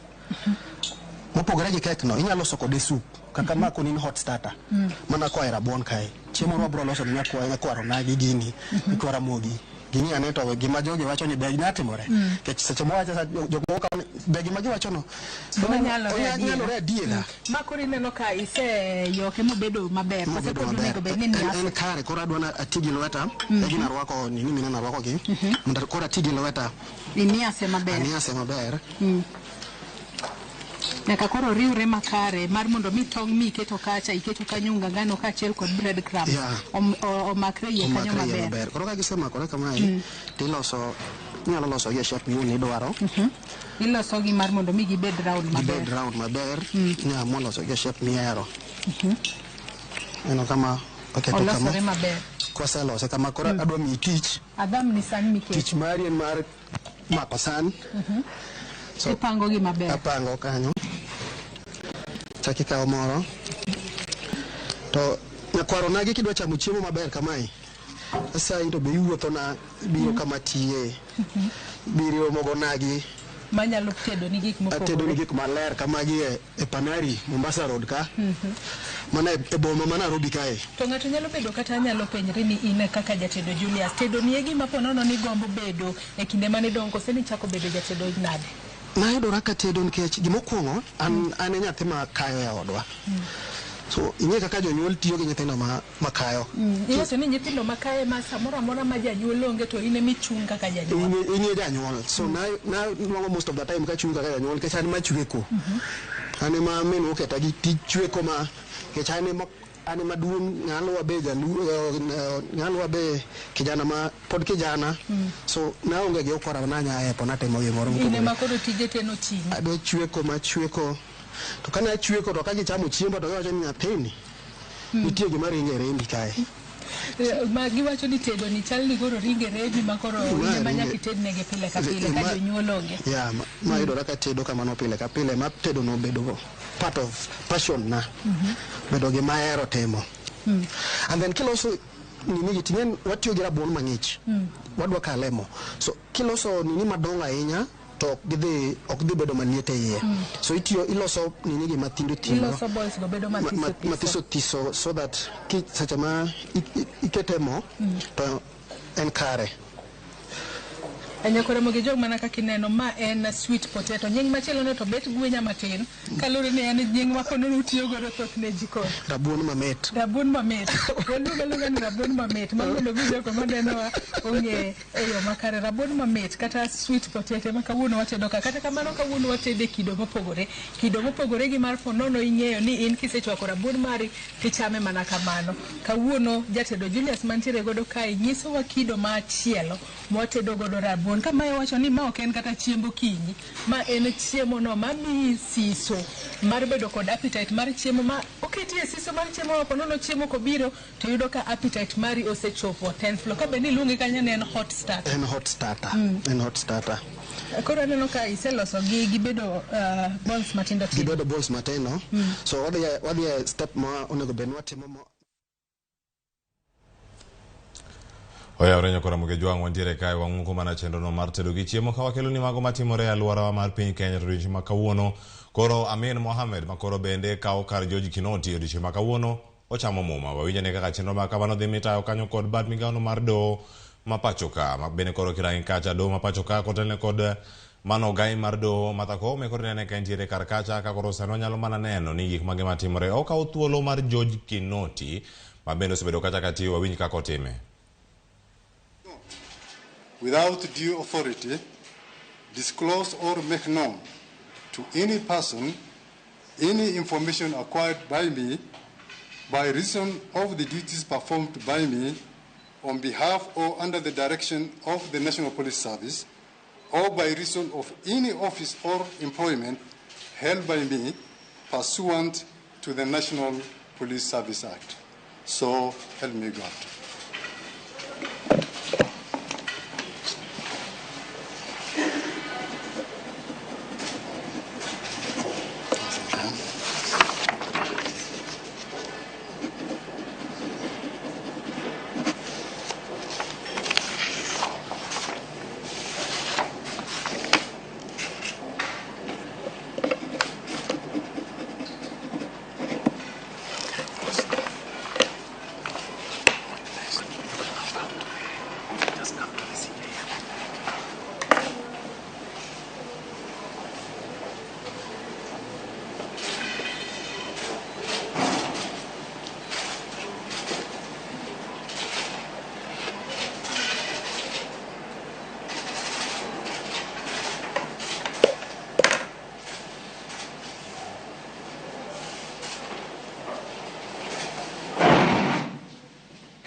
Thank you very much. Mr. Amin, you may have your seat, and I wish to congratulate you on taking your oath of office.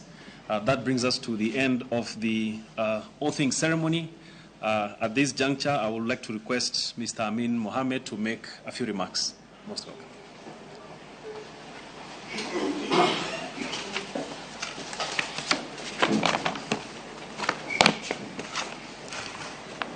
The Chief Justice of the Supreme Court of Kenya, Honorable Justice Martha Koome, the Registrar of the Supreme Court, Honorable Anna Madi, the Chairman, National Police Service Commission, Mr. Eliud Kinothia, the National Police Service Commissioners present, the Acting IG, Mr. Nur Gabo, the DIG KPS, Mr. Edward Mbugua, members of the Fourth Estate, all protocol observed, ladies and gentlemen.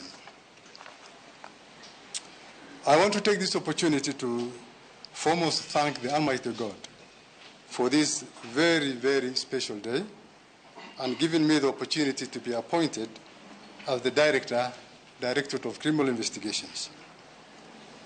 You may wish to note, ladies and gentlemen, that until my last appointment as the Directorate of Internal Affairs Unit of the National Police Service, I've spent most of the years in the Directorate, that is the DCI, and I'm glad to say that I'm now back home. Similarly, I want to thank His Excellency Dr. William Samoei Ruto, the President of the Republic of Kenya, for this appointment and the trust he has bestowed upon me to lead the Directorate. This is a new chapter for the DCI, and I want to promise the President and the people of Kenya that we shall not let you down. I want to thank you, Honorable Chief Justice, for presiding over this important ceremony, which now allows me to assume my office and work for our people and our country. I'm ready for the task and ready to lead the DCI to deal with the challenges of our time. My gratitude also goes to the National Police Service Commission, led by the chairman, for the open and transparent manner in which our interviews were conducted for the position of the DCI. Indeed, it was competitive, and I would like to congratulate my worthy colleagues who also attended the interview, and together I want to extend and embrace so that we work together jointly as one unit. On the same note, I would like to thank my family, friends, and colleagues of goodwill who stood by me, encouraged me during the selection process. Indeed, their prayers have been answered, and I really appreciate their moral support. Honorable Chief Justice and fellow Kenyans, I want to state from the outset that I will endeavor to lead the DCI in the most professional manner and adhere to the supreme law of the land, the Constitution of Kenya. We shall also endeavor to respect human rights while being firm and fair as we stick to the mandate given to the Directorate. I want to urge all Kenyans and foreigners living within our borders to obey the Kenyan laws, and we should not have any reason whatsoever to come for you. We shall try as much as possible to work together in harmony in the spirit of collaboration with other security agencies such as the EAC, KPS, APS, the NIS, and other actors of the criminal justice system, including the ODPP, the judiciary, and the correctional services, amongst others, for purposes of serving the people of Kenya expeditiously and without any prejudice. We shall tackle the contemporary challenges that we face as a country that include terrorism, narcotics, human trafficking, cybercrime, corruption, and money laundering to the extent that our mandate allows. Honorable Chief Justice, I look forward for more interaction as we serve the people of this great Republic of Kenya. That is my short speech, and the silent point is I promise the Kenyan people that as the DCI, I'm going to discharge my duties and responsibilities professionally, with utmost integrity, and with utmost respect. As a service, we shall make sure that we adhere to our constitutional standards and fundamental freedoms. We shall ensure and endeavor to make sure that Kenya will be a safe and secure country for all the people that live therein.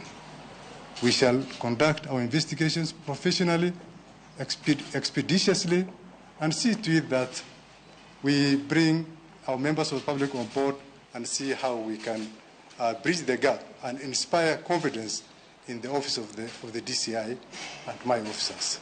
With those few remarks, thank you very much. I promise Kenyans that we shall deliver on the mandate bestowed on me by His Excellency the President.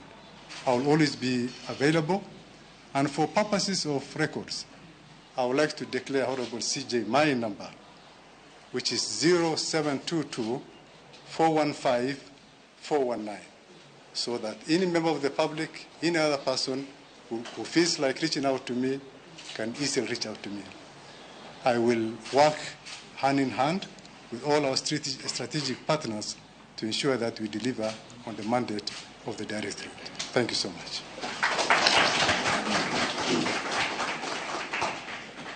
Thank you very much, Mr. Ibrahim, for those remarks. At this juncture, I may also welcome the Acting Inspector General of Police, Mr. Gabo, to make his brief remarks.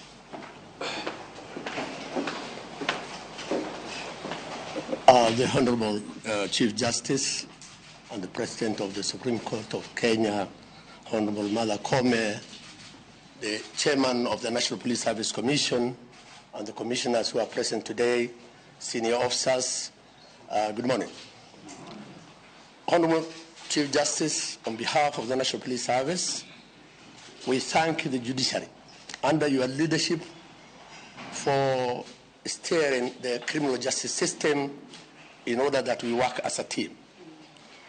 The Honorable Chief Justice, the National Police Service, under the leadership of the Inspector General, will ensure that Kenyans are peaceful, our economy grows, and today, since the President has appointed Amin, who will be the DCI, I want to inform the public that there is new sheriff in town, and their cases will be heard without any prejudice, and Kenyans will see the fruits of the new transformation within the National Police Service. And Amin is coming with 33 years of experience, and I want to assure that he will be part of a team of investigators who will make a difference. Thank you, the Chief Justice. Thank you very much, Mr. Gabo. I now wish to welcome the chairperson of the National Police Service, Mr. Kinuthia, to also make his brief remarks. Honorable Chief Justice, IG Acting Nurugabo, DIG KPS, Bwana Mbugua, Amin, the Directorate of Criminal Investigation, my colleague commissioners, media, good morning everyone. Today, Honorable Chief Justice, is a great day for us, and we want to really thank you because this brings to the climax of a long process of searching for a new director in the Directorate of Criminal Investigation. When we began this process, we placed it before God as commissioners, that God may lead us to a person who will serve Kenyans and citizens of this country with dedication. And true to our prayer, we landed into the right person, and I really want to thank His Excellency, the President, for appointing Mr. Amin Mohammed for this very onerous task before him. Secondly, from what we can see from the media, from out there, the job before Amin is very clearly cut. As a commission, we will stand strongly within our mandate. As the employer, Mr. Amin, we want to assure you, leave your welfare to us. Deal with the job before you. Take care of the Kenyans. Take care of the work before you. The commission will take care of you and your officers. So don't bother about that. We also have a duty to exercise disciplinary control within the service. And I know as you settle down in that office, there will be a lot of sweeping, a lot of cleanup to be done. We arrived at you on a very strong strength of investigation. We ask you now to move straight and swing your arms, your experience into the job.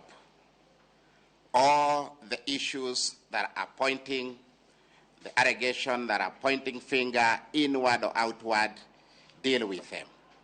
And should there be any matter found for any of the police officer after your thorough investigation requiring the action of the, we shall do it in accordance to our oath of office without fear, favor, or ill will.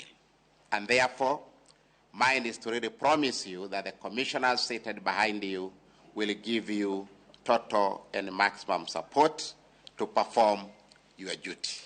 For the Inspector General, we have faith in you. We know there are things that require your direction as the officer in command.